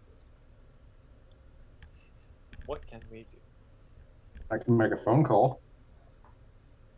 Make a phone call. I will call my contact, Marchesa. I should... She's one of my new contacts. She's a mid-level elite who happens to be connected. Oh, wait, this is someone you put on your character sheet, not an NPC I made up, right? Correct. This is a new one. Let me look at your character sheet real quick. It's not Cooper, it's the other one. They're listed under Fame Out because I ran out of spots on contacts. Okay. You know too many people. I do. I mean, one of them is your Fey mount. Oh, I've not called him that. childhood friend turned high power elite. Okay. But being a childhood friend, she knows you by a very specific name. She does. Which is not Captain Masterson, nor is it Holiday. Nope. It's going to be one of those very quick, hey, need a favor. Also, she thinks you're dead. Which will be one of those really funny stories that will be explained later. No, she shouldn't think I'm dead. From my understanding, I got fetched. So there should be a version of you running around as me. Oh, no, we established they think you're dead. Oh, excellent. No, that was in the dream. Not necessarily that was the dreamland version of me, my family. We didn't actually establish whether or not the flesh and blood real world version of me is dead, I don't think. I've been building plot as if they think you're dead. Excellent. For Super. several months now. Excellent. Then they Fantastic. think you're dead. So here's how this text is going to go out. Hey, my boss said if I ever needed a favor from one of you folks to call you, I will drop my old name and say, can you get me an invitation to a ball in Limos? Okay, what name do you give her as your own? Henry. Oh no, my name I give it Masterson. All right. Give me a roll of la la la la. Oh yeah, you're the social monkey. I'm actually built for this mostly. Technically, this would be a subterfuge roll, so I'm gonna say this is manipulation and subterfuge. I can work with that. Yes, you can. I can make that swing. Yeah. Sweet.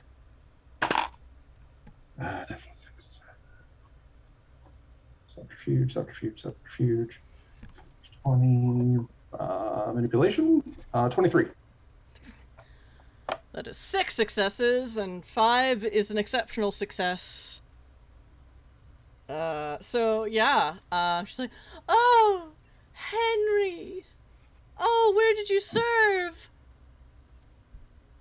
I can't talk about that. Oh goodness. Actually, I think do you call her, or do you like send her an email like, hi, I used to work with, and I send her a text message. She will call. She's like, oh, Henry, oh. I'll answer the phone as Masterson. How? So she asked you all this over the phone. Oh, I see. I did not realize he was involved in intelligence. Well, all right. I miss him dearly. Yes. But I've seen his daughter perform. She's even better than he was at that age. I'm sure she is. So wherever he is now, I'm sure he must be very proud of her. Anyway. I can guarantee you that he is in fact very proud of her.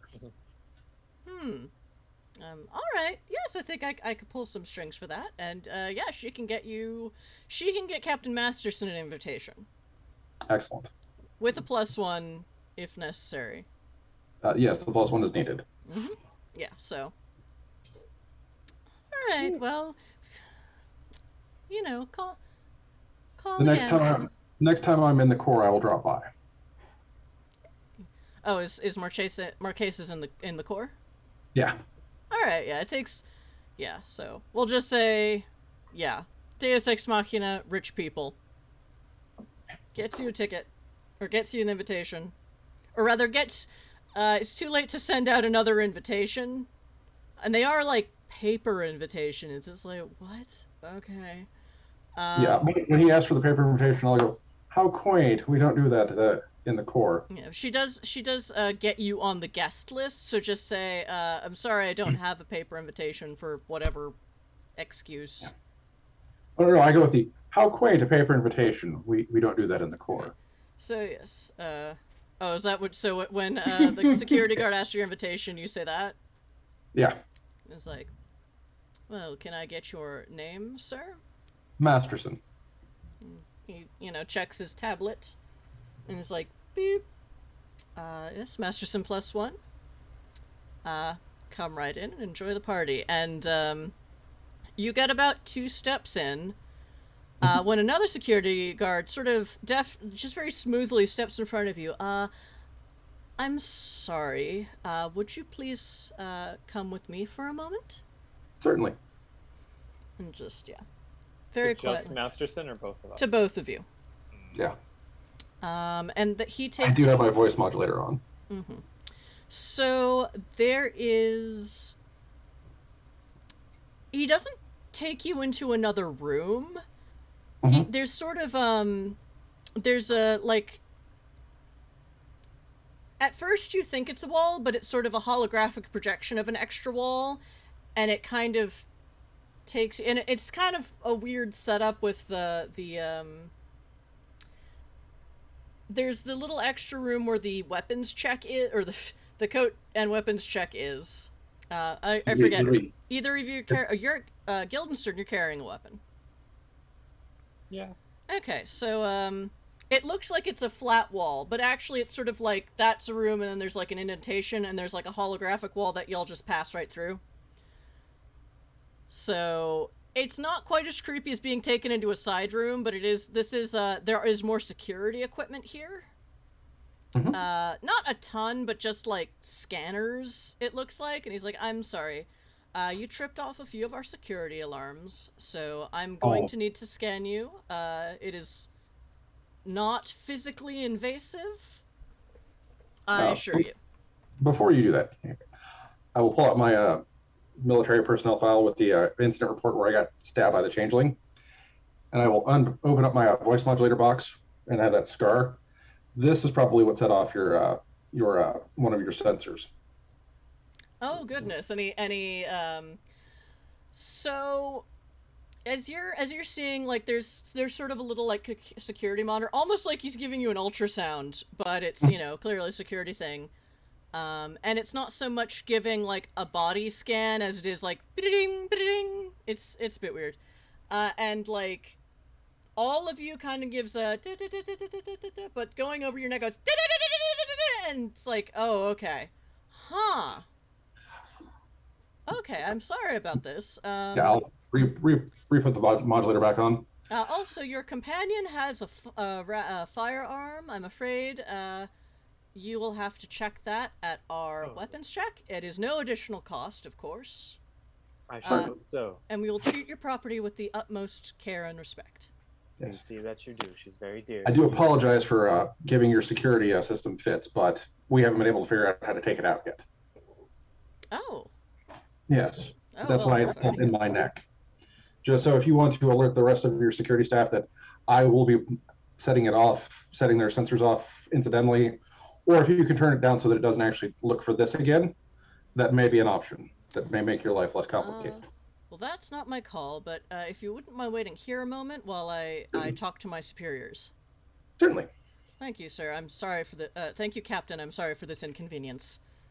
This is To the you most and your traveling inconvenience I've had since I've arrived on your planet. Is it? What did you say that again? I'm sorry. This is the most trifling inconvenience I've had since I arrived on your planet. Indeed, we aim to keep everyone safe without getting in the way of the festivities. If you'll, I have no problems. Go ahead. and there's two very comfy seats. If you'll just take a seat, I will be with you in just a moment. And he kind of goes past. So there's actually a hallway, and it looks like he goes downstairs. It's like you're the opposite, the kitchen. It's just, oh, it's a giant cyberpunk building. Fuck it. So yeah, you're just waiting there, and there's another security guard there, and she just nods to you, and is more keeping watch through the. From this side, the holographic projection wall is translucent. Okay. So she's clearly here in case ne'er-do-wells try to sneak in, and so she's like the second pair of eyes. So she's not actually paying attention to us, Yeah.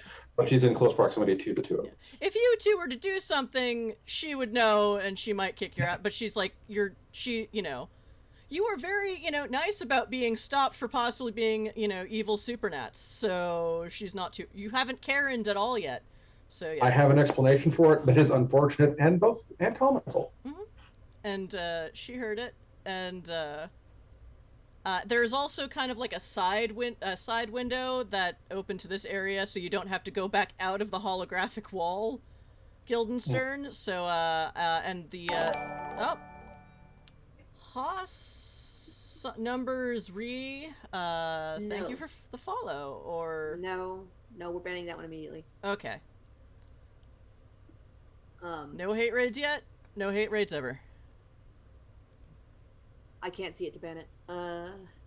Shoot. All right. Well, mods, you work on that. I'll Yeah. consider the scene. So Henrietta, I will continue with in-game security.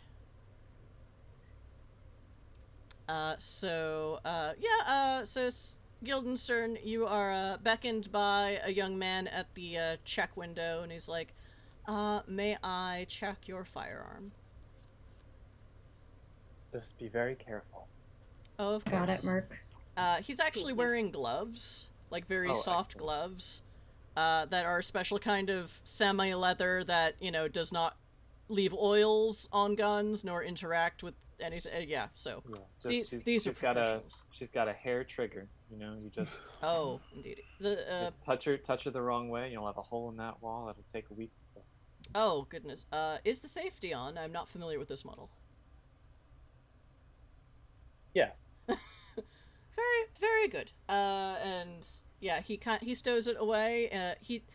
It looks like there's like a stack of like strong boxes. And I'm thinking like that scene in Serenity where there's the oh yeah, thing. yeah. So he loads it into it and he locks it. And he puts one key it has two keys on it.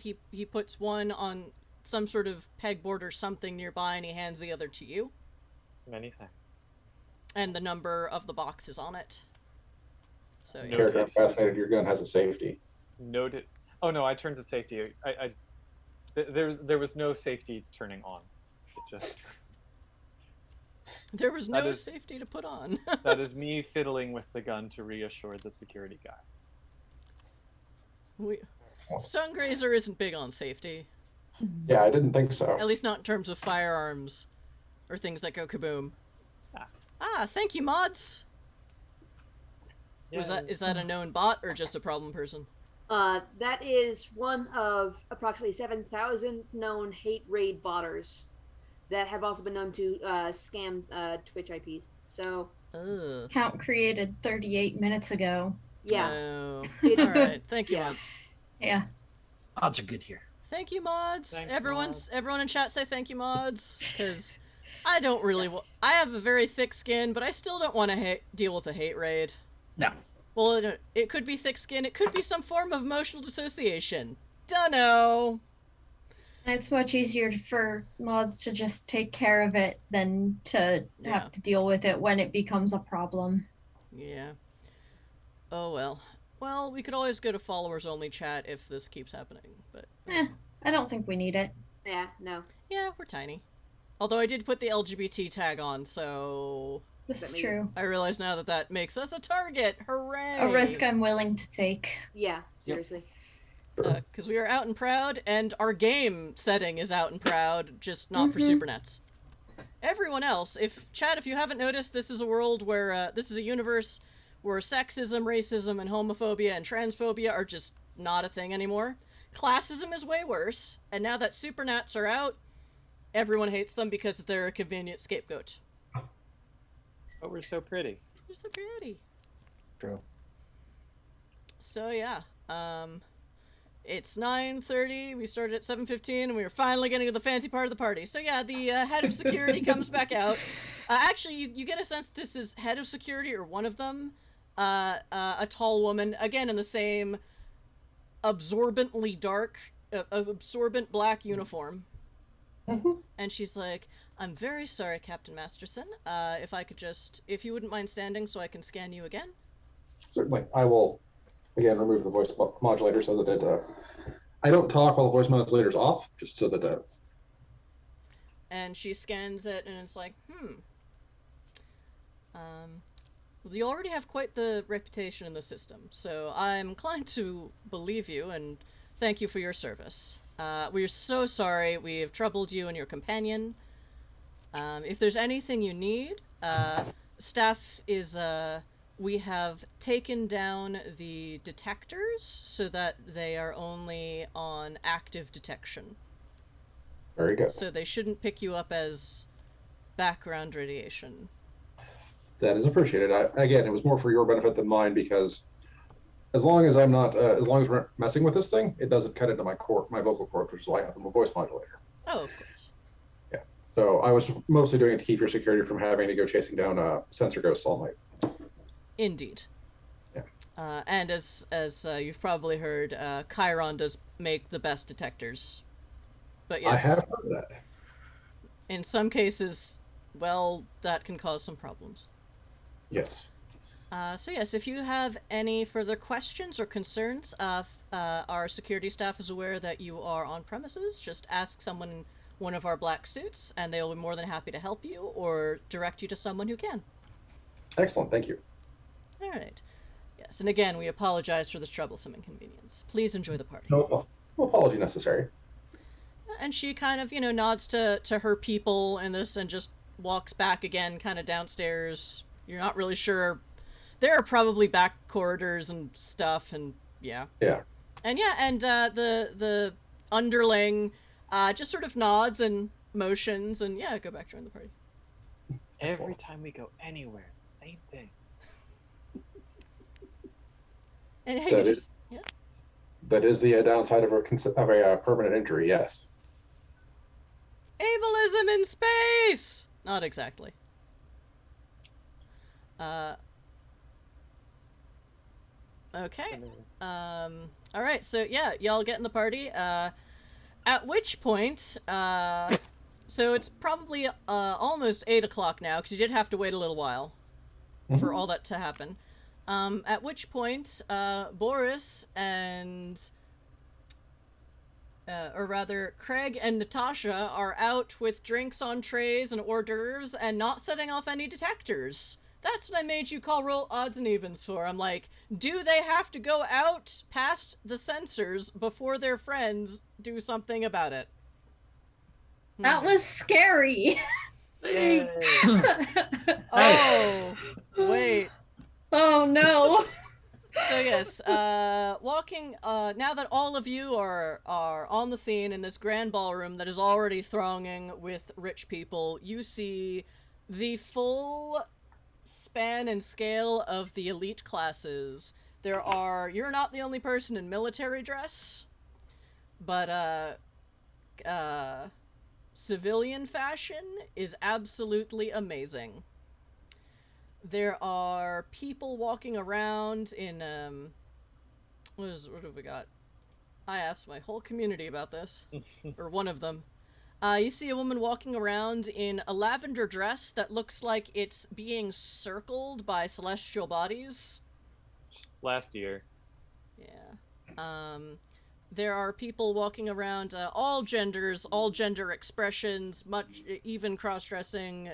But if gender expression is all social anyway, no one really cross-dresses anymore because all manner of clothing is now unisex. Or is now just This would be non-gendered. cool. Yeah.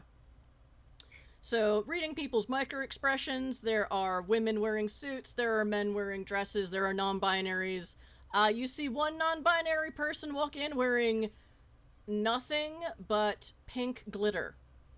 Oh. At first you think that's a very tight-fitting, like, sheath dress, then you're like, no, it's a bodysuit. No, they're not actually wearing clothing. Just glitter. Glad I didn't go with that outfit. At which point you definitely see there are a few discreet society columnists walking around. They haven't, like, they're not, like, paparazziing you on the way in, because that's pretty gauche, but there are a few, you suspect, senior journalists who are, you know, have discreet little cameras, and basically no one comes to an event like this if they don't want to be photographed. And that young person is getting a whole lot of attention, as basically in this day and age, the only risque thing you can still do is show up to a party naked. But this being the rich elites of the world, they don't really, not a big deal to them. They're like, ooh, scandal, ooh, how daring, how avant-garde, someone's naked and has a body. Is there a fainting couch? Not really in this room. No, there are no fainting couches. But there is one somewhere on the premises. Maybe. You'd have to start looking.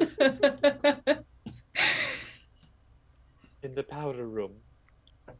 So yes. I will say, it occurred to me during break, but the other thing Dune is doing that is causing him to not get quite as much, you know, like people asking for mixes or whatever, and he's not the greatest at mixing, but he's also telling stories with every drink he serves in his long rolling accent. Telling these absolutely ridiculous stories that no one on Limos would have, because no one on Limos below a certain grade has grown up in any kind of countryside. Oh, so not werewolf stories, but like farm stories. Yes, farm stories. Absolutely. They are absolute. Yeah, the rich people, like, aren't even pretending to listen. They just get their drink and then they walk away as if you didn't say anything at all, and weren't still talking. They're like epitome of rude. Oh yeah. It is a little jarring at first, but, you know, if it makes Dune feel more comfortable to just keep telling farm stories. Oh yeah.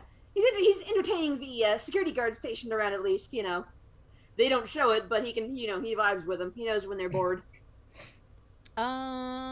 You know what? I want to roll for that. Sure. Roll, present socialize. Oh god. Or no, expression. Either one. What's expression? Under social Is also abilities. social. Oh yeah, no, I haven't got either one of those. Oh. Dune might not be funny, but roll for it. Funny. Oh, no, the Karen entertaining, was already maybe. here. And I'm once again going to use 3 + 1s out of the pool Oh, to Lord. counteract the fact that this is unskilled rolling. Roll well. Yeah, roll well. This is the good die. This is the good die! Oh, this is the greatest die! Jesus! Did you just do 2 10s in a row or something? Yes, so I rolled 28 on dice. Jesus Christ. Soon the entire crowd has gathered More than around that. the So I have now bartender. 32. You have officially made up for my botched invitation rule. The ball has been called off in favor of story time with the bartender.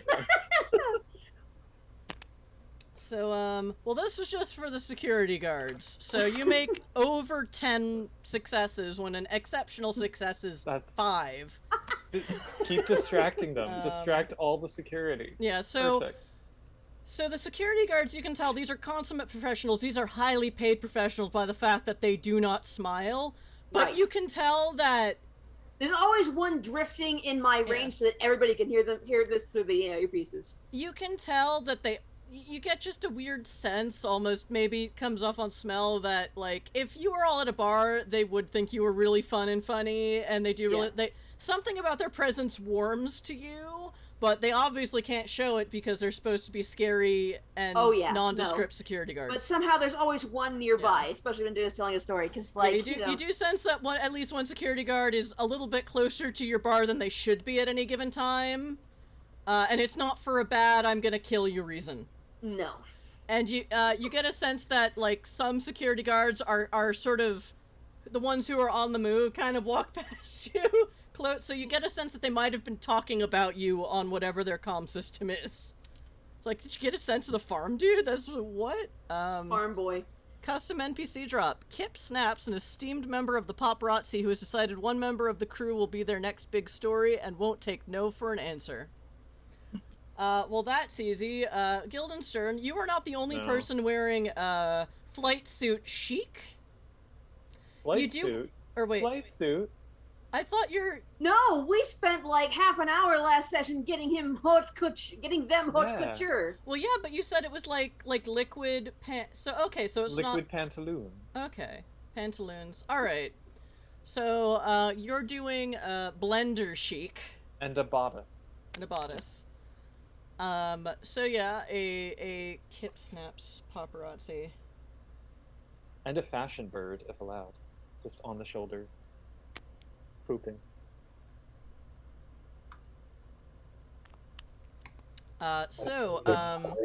Guildenstern and Masterson, Guildenstern, a reporter, and a non-binary reporter comes up to you with like a little a very tiny recording device, and it's just like, "Hi, are you from around here? Your outfit is amazing." Oh, well, thank you, and no. I mean, Guildenstern has the social skills of someone raised by wolves, so no compared offense to the person who actually was raised by, or the two people that might have been raised by wolves. No, Guildenstern will just kind of shyly, demurely be like, oh, this old thing, just kind of wanted to wear something a little different, a little comfortable, suitable but tasteful, Have you seen Mr. Have you seen Mr. Body Paint over there? Yeah. Yeah, there are a lot of paparazzi checking out the non-binary person in pink glitter. As there should be. It seems like the more you demur, the more, hi, my name is, I'm Kip Snaps, I'm with the, what is it? The Lagoy Ledger. Let's go with that. There you go. And my specialty is new people to the Lagoy system, and not to offend you, but this is a fashion not often seen in this system, so I don't think you're from around here, and that's not a bad thing. Well, no, I'm on my tour as a young person. That's a thing that young people do. Oh, of course, gap year, gap decade. What else are you going to do with the trust fund? But travel. Yeah, that's precisely. So, where have you... And Masterson, they are just ignoring you. They're just like, you're not here. So where have you traveled? Where have you been? What have you seen? And... Oh, the beaches of distant worlds. Many, all of them. I've been doing an extensive survey of the various beautiful beaches of the core, and let me tell you, there are several. Where are you from? Oh, I'm born and raised in Lagoy. That's great. I'm one of the premier society writers. So I'm always curious about new elite personage and peerage in our system. And I've very definitely not seen you around here before. Would you like to have a drink with me? I'll tell you what. There's a bartender over there who seems to be getting a lot of attention for their storytelling. Why don't you go select 2 of the finest cocktails that they have to offer, the most complicated things that you can think of that will dazzle me as a young, well-heeled, elite person, and I will meet you over there when the spirit moves me to do so. Okay, that is let's say that's manipulation and subterfuge. Jesus. I mean, subterfuge doesn't like your best social skill. It's just true. No, you know. I mean, but manipulation is my absolute worst attribute. Yeah. No matter what happens, it's a worthy effort. I'm gonna spend a +1 on this. Do it. All right, a 9. You got 1 success. They're a little like, I don't know. They go to do that, but you're not sure you've convinced them that you're gonna go talk to them over there. But they're like, all right, I know this game. It's all right. I'll see you around. What was your name? I didn't catch that. Oh, that's unfortunate, isn't it? And I just move away.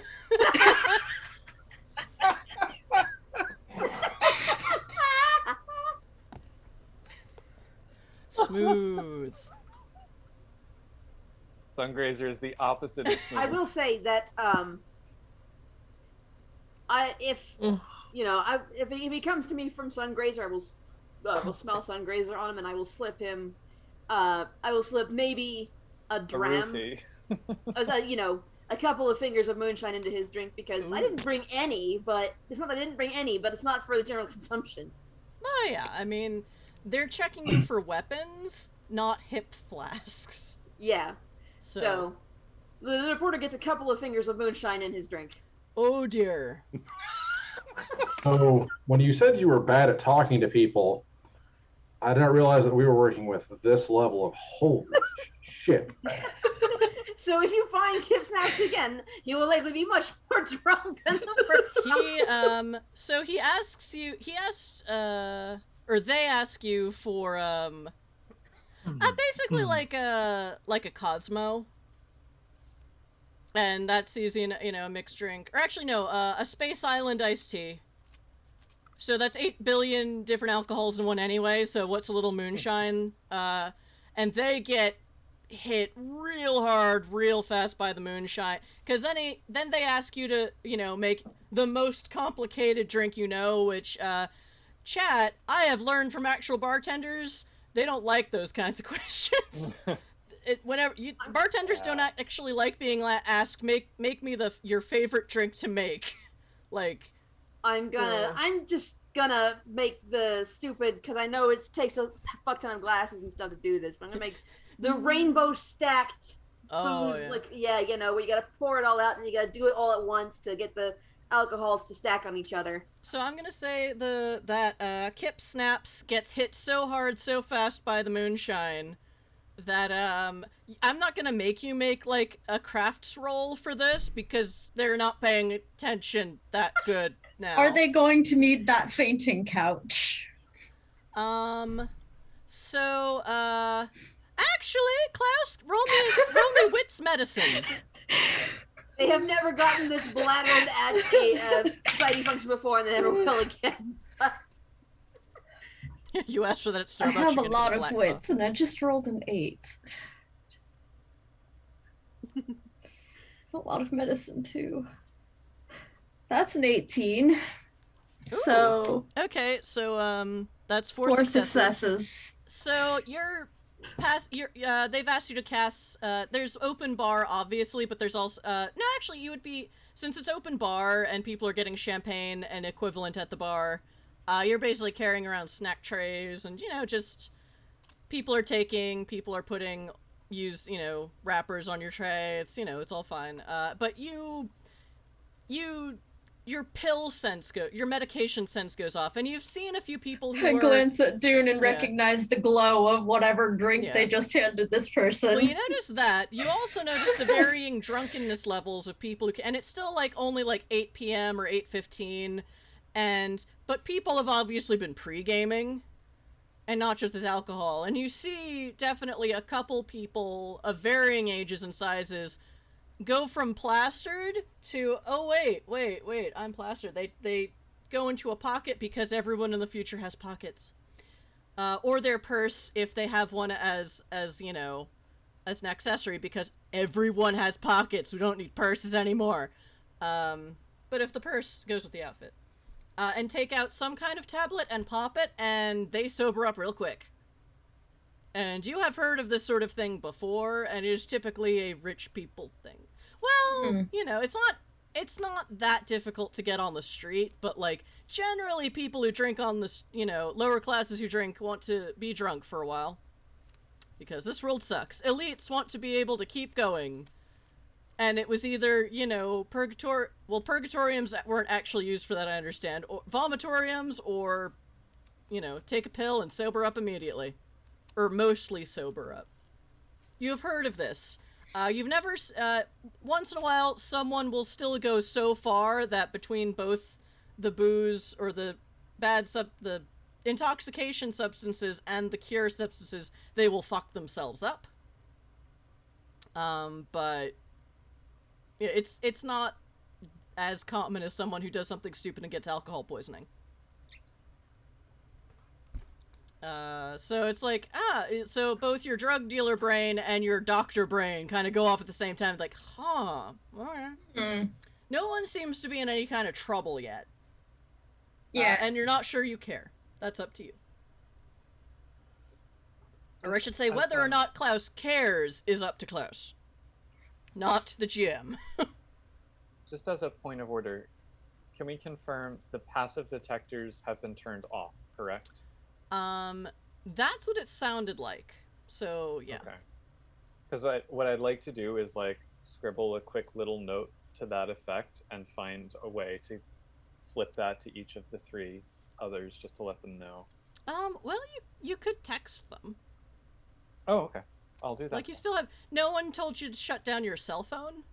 But us, we're off. Oh, Mine's built into me.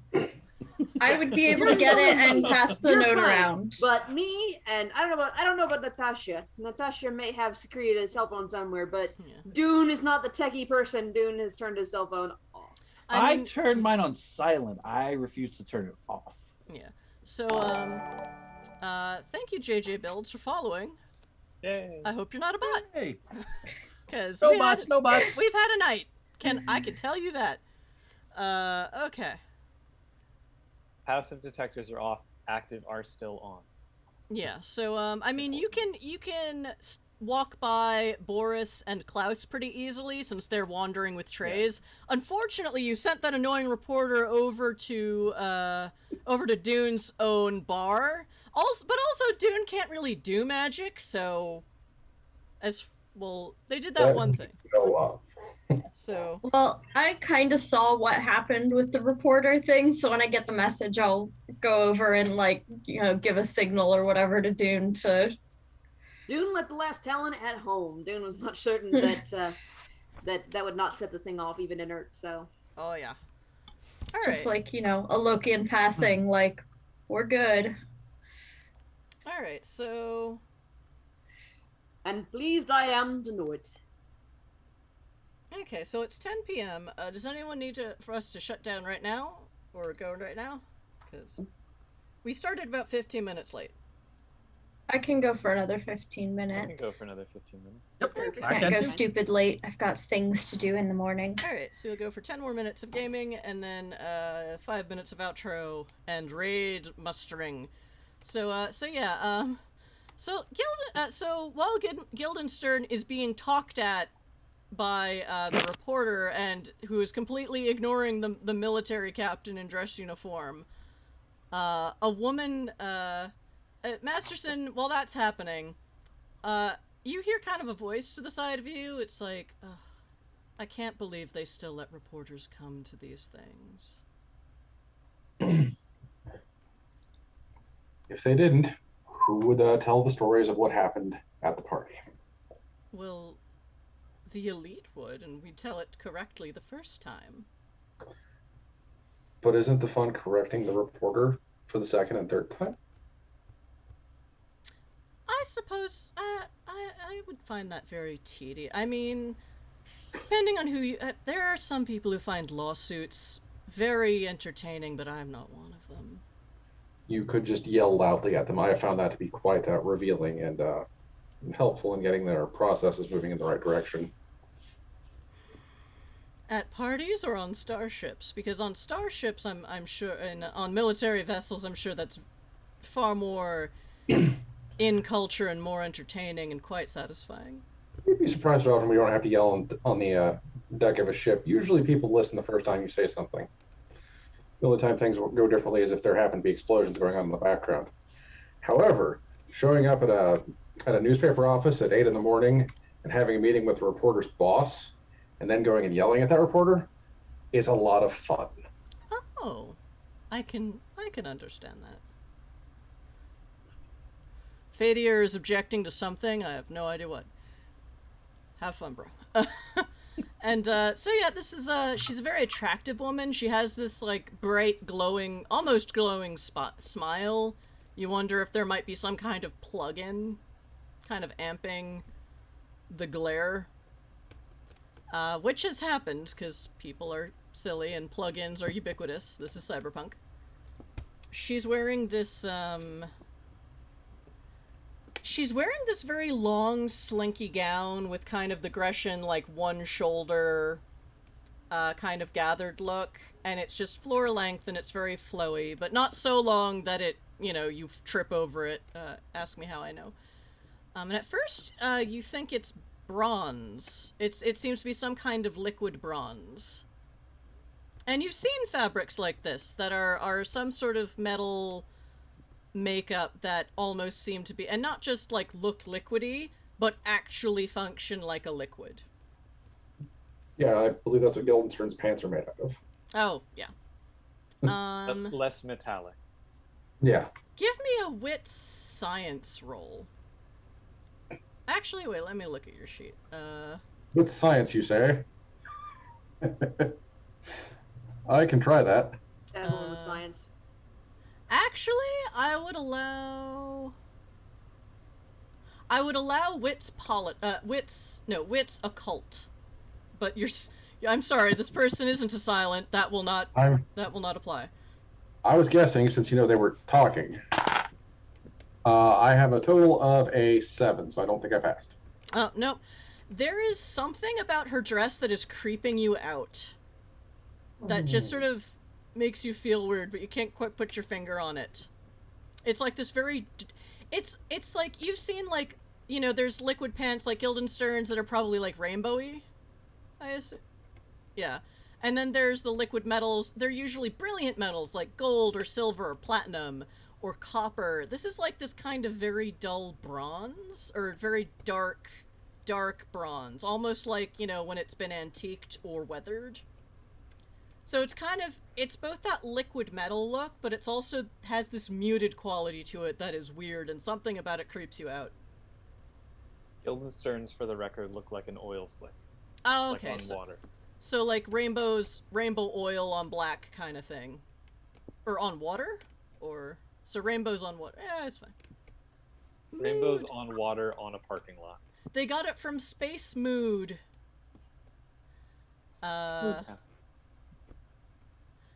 Anyway. So yeah, and she's just like, that actually sounds very entertaining. I'm willing to try that. And she sips her champagne. Also, thank you for your service. My pleasure. And she just sort of, as Guildenstern comes back, she kind of, salutes you with her glass and saunters away. Smiling at other people, making small talk, drifting through the crowd that just more and more people are coming in. There are just ball gowns and slinky cocktail dresses, and another person walks in. They're not just wearing... They're not like the glitter person. It's... At first you think it's body paint, but then it turns out it's moving, so you think it might actually be one of those tattooed plugins. where it's moving like an oil, not quite like an oil, well, like oil, but it's in like all this kind of fancy medieval scroll work that keeps moving, and like the lion is chasing the sheep and it's actually doing that. It's very hard to tear your eyes away from.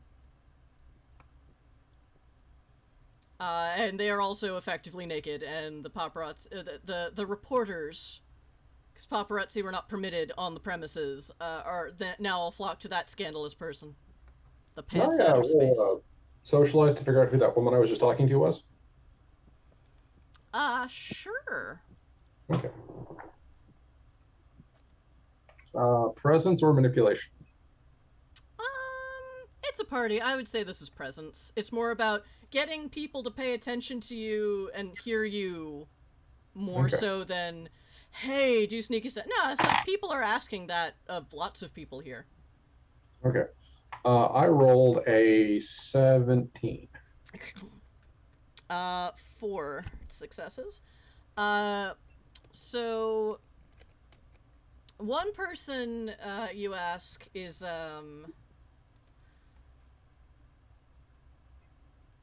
wearing an embroidered waistcoat over a flowing split skirt and tailcoat.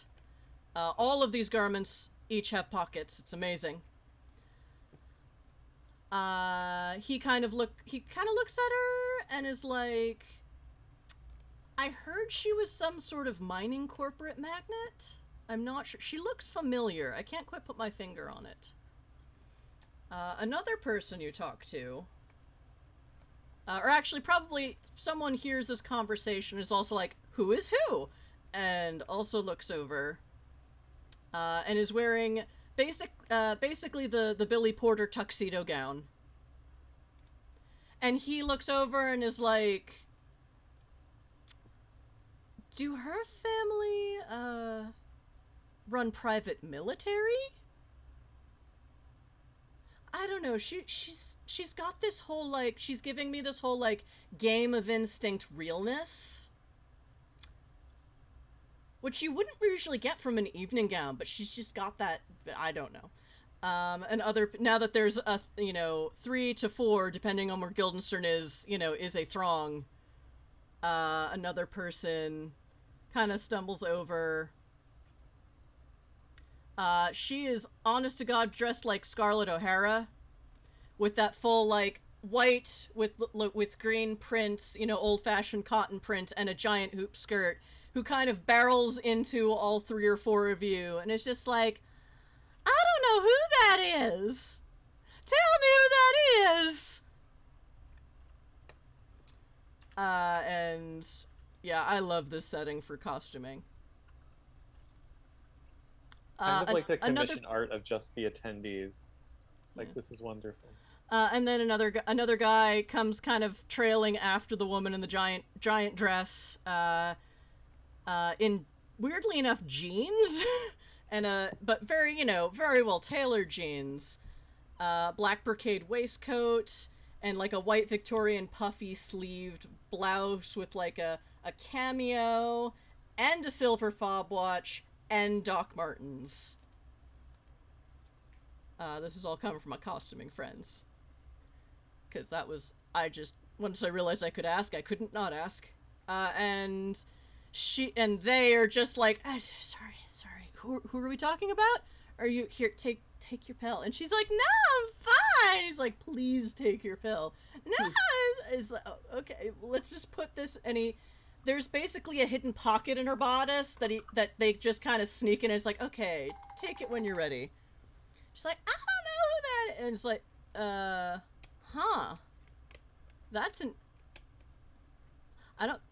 that is an interesting choice of dress. Huh. I mean, clearly it's working for her, because we're all staring at her and wondering who she is. I haven't seen my redemption yet. Leverage redemption. They're talking leverage. I'm gonna have to reread this chat later.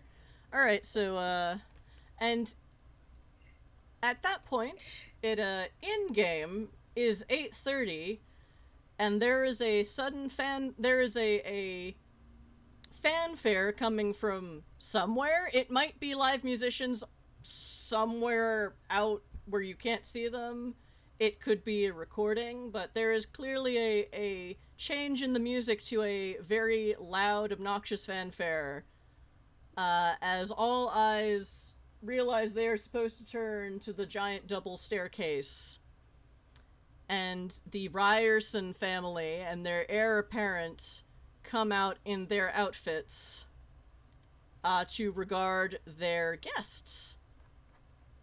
While everyone is turned to look away from me, I will sneak a drink from my own hip flask.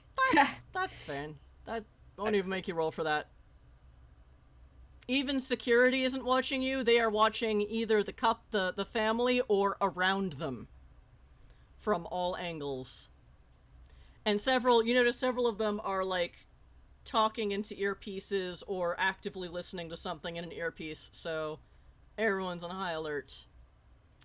So, the head of the family, Mix Talden Ryerson, gives off a non-binary vibe. They're wearing a svelte black evening gown with a suit jacket, all have pinstripes of just very small, fine, silvery beadwork. Or it's just, long, thin pieces of wire, because it just looks so seamless. Their wife, Mrs. Beatrice Ryerson, who is wearing a grand ball gown of green and gold damask scrolling and trim, which balloons out to 3 feet on either side and 6 feet behind her, again, like one of Billy Porter's gowns. And they sort of both walk hand in hand down the staircase, or they walk down the side staircases, and then they both sort of look up expectantly at the top of the staircase as their son, Mr. Jason Ryerson, the 21-year-old whose party this is, walks down, and he is wearing a gown somewhere between his parents. It's the same black with silver beadwork or wire work, but there's also scroll work embroidered into his fabric.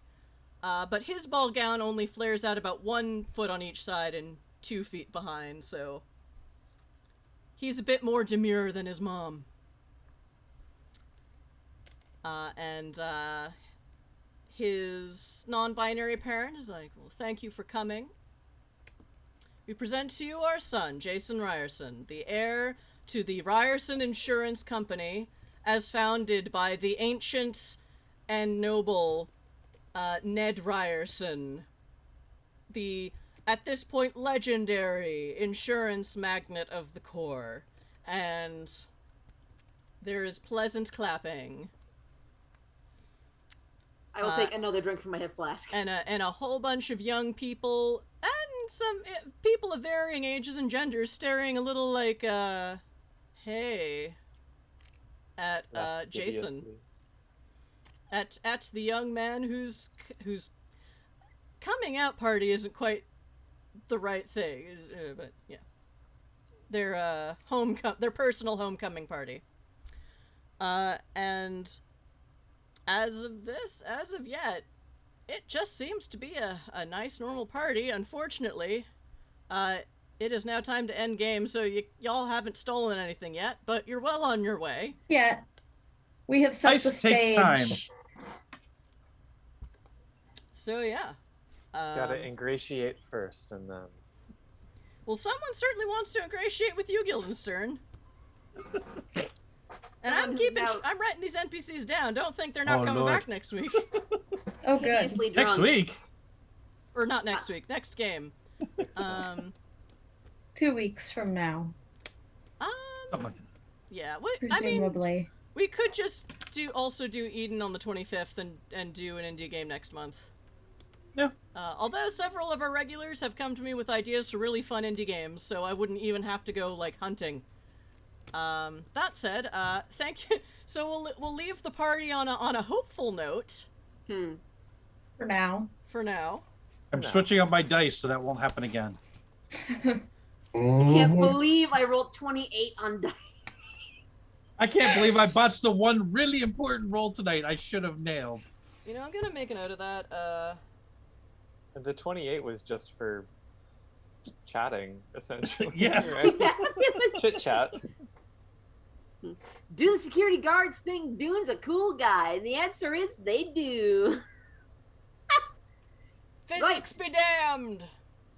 We'll get to that, Fadior. Oh, Fade or Jen. Oh, All okay. right. Alright, so, outros. Thank you for watching Exit to Eden tonight. We had a lot of new followers. Thank you for following. As long as you're not bots. We saw a bot, we killed it. Or rather, my wondrous mods killed it, because my mods are awesome. That they are. Death to bots! And, yeah. Except for Nightbot. You're on thin ice, though. Yeah, Nightbot was annoying at first. It's like, how dare you use that? You use 3 emojis, I block your message. I'm like, what the hell? Yeah, I had to defang Anyway. Nightbot. Anyway, thank you for watching Exit to Eden tonight. We are a very weird game. World of Darkness, New World of Darkness in space. If you are interested in this setting, there is the Mirrors books, which... Oh, I'm really embarrassed. I think Onyx Path might... I forget if White Wolf or Onyx Path published them. I'm especially embarrassed because Onyx Path rated us earlier. So I'm like so embarrassed I don't know who published this book. Or this series of books. Mirrors is a bunch of alternative settings for NWoD. Or, I mean, probably OWoD if you can finagle it. But they were written in NWoD style, and one of them is space opera, and another was cyberpunk, which I think is called The Bleeding Edge. And this game is a big mashup of that and a whole bunch of other stuff from First Ed, because I'm a glutton for punishment. No, I'm a GM masochist. There we go. Whew. So yes, Requiem, Lost, Forsaken, and Awakening all smushed together in a far-flung future, where most of the systemic awfulness is gone except for classism, and now that the Supernats are out, people hate them too because they're a convenient target. And our protagonists are part of Karve Tourism Ltd, which, as a front, is a tourism agency. But really, they're an underground railroad getting Supernats out of the core systems, where it's outright illegal to be a Supernat, and into friendlier systems, which used to be the Expanse, but now no, the Expanse wants to join the core planets officially and become core themselves. So that means being awful to the Supernats. And ostensibly, our protagonists are all here to steal one of the Supernat detecting security systems. They just have to figure out how. But I'm gonna just keep distracting them with fantastic costuming until they forget why they were supposed to be here in the first place. It's not why we were supposed to be here. I'm not sure I ever even knew. I'm just like, the group says we gotta do this thing and we need you to help. So I'm like, okay. No, Petruchio wanted one of these things. This is originally a Petruchio plot. If he wanted one of these high-end security detectors to figure out how it works so he could figure out how to defeat it. Well, also, y'all took out some contract work with a certain Archimedes crime syndicate to get one, but they didn't specify what model you had to get. And you already you found a very clever way of picking up one of the cheap-ass municipal ones. But now it's like, no, we want to go for the gold standard. Woot! This is gonna go so great. It's gonna go some way. It's gonna go. It's gonna go. Where it's gonna go, I'm not sure. Or, well, you're not sure. I am, actually. Well, I know what else is gonna go. Where y'all go after that is up to you. Ooh, so yeah, if you can't tell, I'm the GM and the general Magic Fish Radio channel producer. Our Discord is linked on Twitch. Join our Discord and hang out with us. We might not have one this month because of schedule weirdness, and September has just been weird. And it's not even Mercury retrograde yet, so that's gonna be fun. Most months, every other week, we do Exit to Eden, which is our consistent campaign. And then we space that out every other week with an indie game one-shot of some sort or another. Our backup default is Demon Hunters, a comedy of terrors. Because if you can't tell how I run NWoD, I tend to like comedy in my games. And in other people's games. And on this channel overall. We've also run Caribus, the Crystal City, a couple times. Zardoz, aka Captain Masterson, has run We Are All Children, which is a game he wrote and published. And yeah, if you are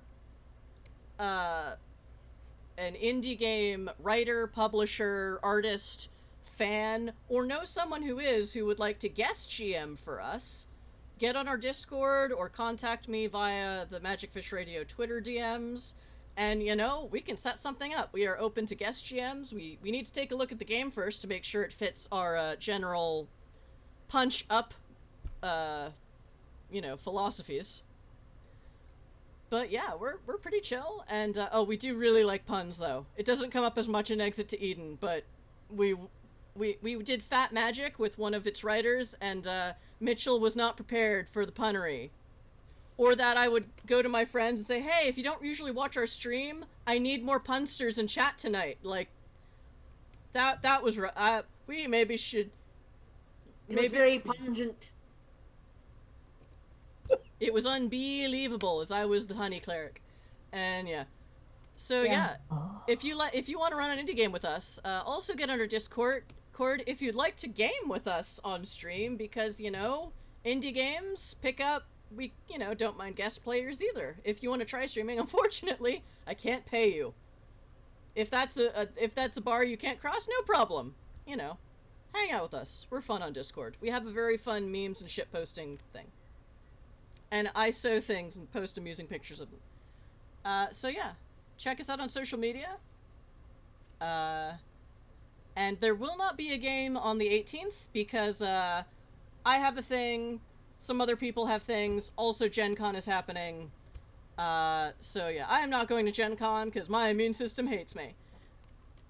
But yeah, so no game next week. Definitely game after that. We will figure out what it is later.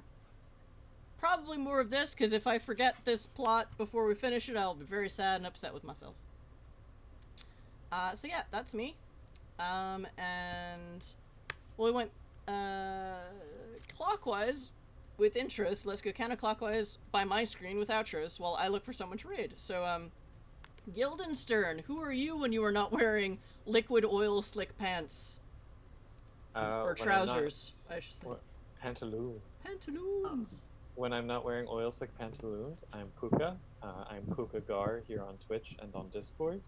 And those are the best places to find me. I'm always online, so. Woohoo.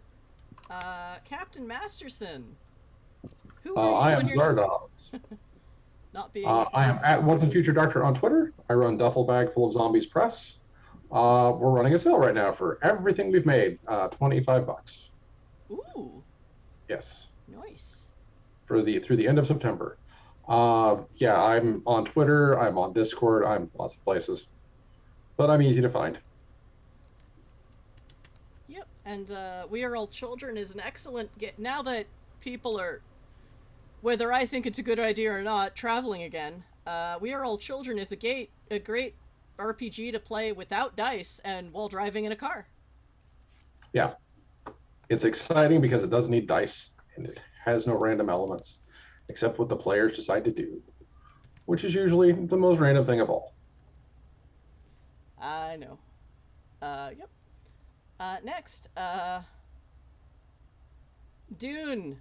Who are you when you are not entertaining security guys with stories of the farm and of not being related to werewolves? I'm Merc. I play Dune the Wolfblood.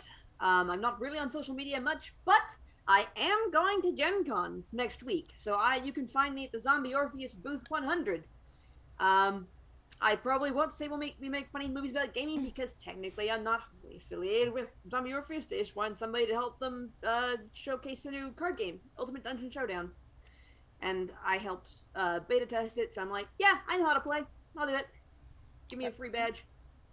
Are you also going to be running Demon Hunters? Yes, I'm actually also going to be running Demon Hunters. I had, funny story, my games sold out within like 3 hours of the tickets opening, and then another GM canceled, so my games are actually overfilled with like 7 or 8 players. We'll see how this goes. I would say bug Merc on Twitter to ask when her games are... No, don't do that. Well, you're probably already in them. So. If you're in them, you're in them. If you're not, oh well. I will say I have just put together one more new adventure for Gen Con. The monsters are due on Whacker Street, so I like the sound of that. Next, Klaus, who are you when you're not serving canapé? I'm Dracus. I exist on Instagram and Discord as actual Dracus, just like I am in chat. And I'm currently a college student, so I don't really have a life outside of that. School. I Yeah. thought you were gonna say I exist on coffee. Yeah. Listen, Also I'm that. actually doing better right now at existing on more than just coffee. So, Dew. Shh. yeah, Sugar coat. that's me. And Boris, who are you when you are not a werewolf? When I am not a werewolf, I have a Twitch channel, Tempto2099, where I do mostly gaming, a lot of JRPGs like Final Fantasy series and others. And I'm working on expanding that into other things like painting streams of Warhammer 40k figures and anything else I can think of. Yay! Zardoz also does minis stuff. I think Warhammer. No, I do a lot yeah. of different mini games. Yes, because, you know, other Warhammer people I've seen. Anyway. So since Onyx Path, also, I'm trying to say his real name, but I'm trying to remember his screen name. Vampiric Yoda, raided us today, so thank you for the raid. Onyx Path also raided us, so thank you for the raid. So in that spirit, there is, the Dice Cult, let me make sure they're still on stream. Yes, the Dice Cult is running Vampire the Masquerade. So yeah, let's pay it forward to more, Worlds of Darkness. Not just the ones in space. So get ready to raid the Dice Cult. And again, thank you for hanging out with us tonight. Again, join our Discord if you're interested in... If you have questions about the system, so do I. Maybe we can discover the answers together on our Discord. Or if you want to tell us about a fun indie game you'd like to run for us for a one-shot, you know? Come hang out. So until whatever we're doing on September 25th, I know it's 9/11 anniversary. I am broadcasting live from New York City right now, so I have those feels. So it is a rough day for a lot of us. But as always, please take care of yourselves, take care of each other, and we will see you in 2 weeks. Bye. We're at Gen Con. Or at Gen Con. Bye. Bye.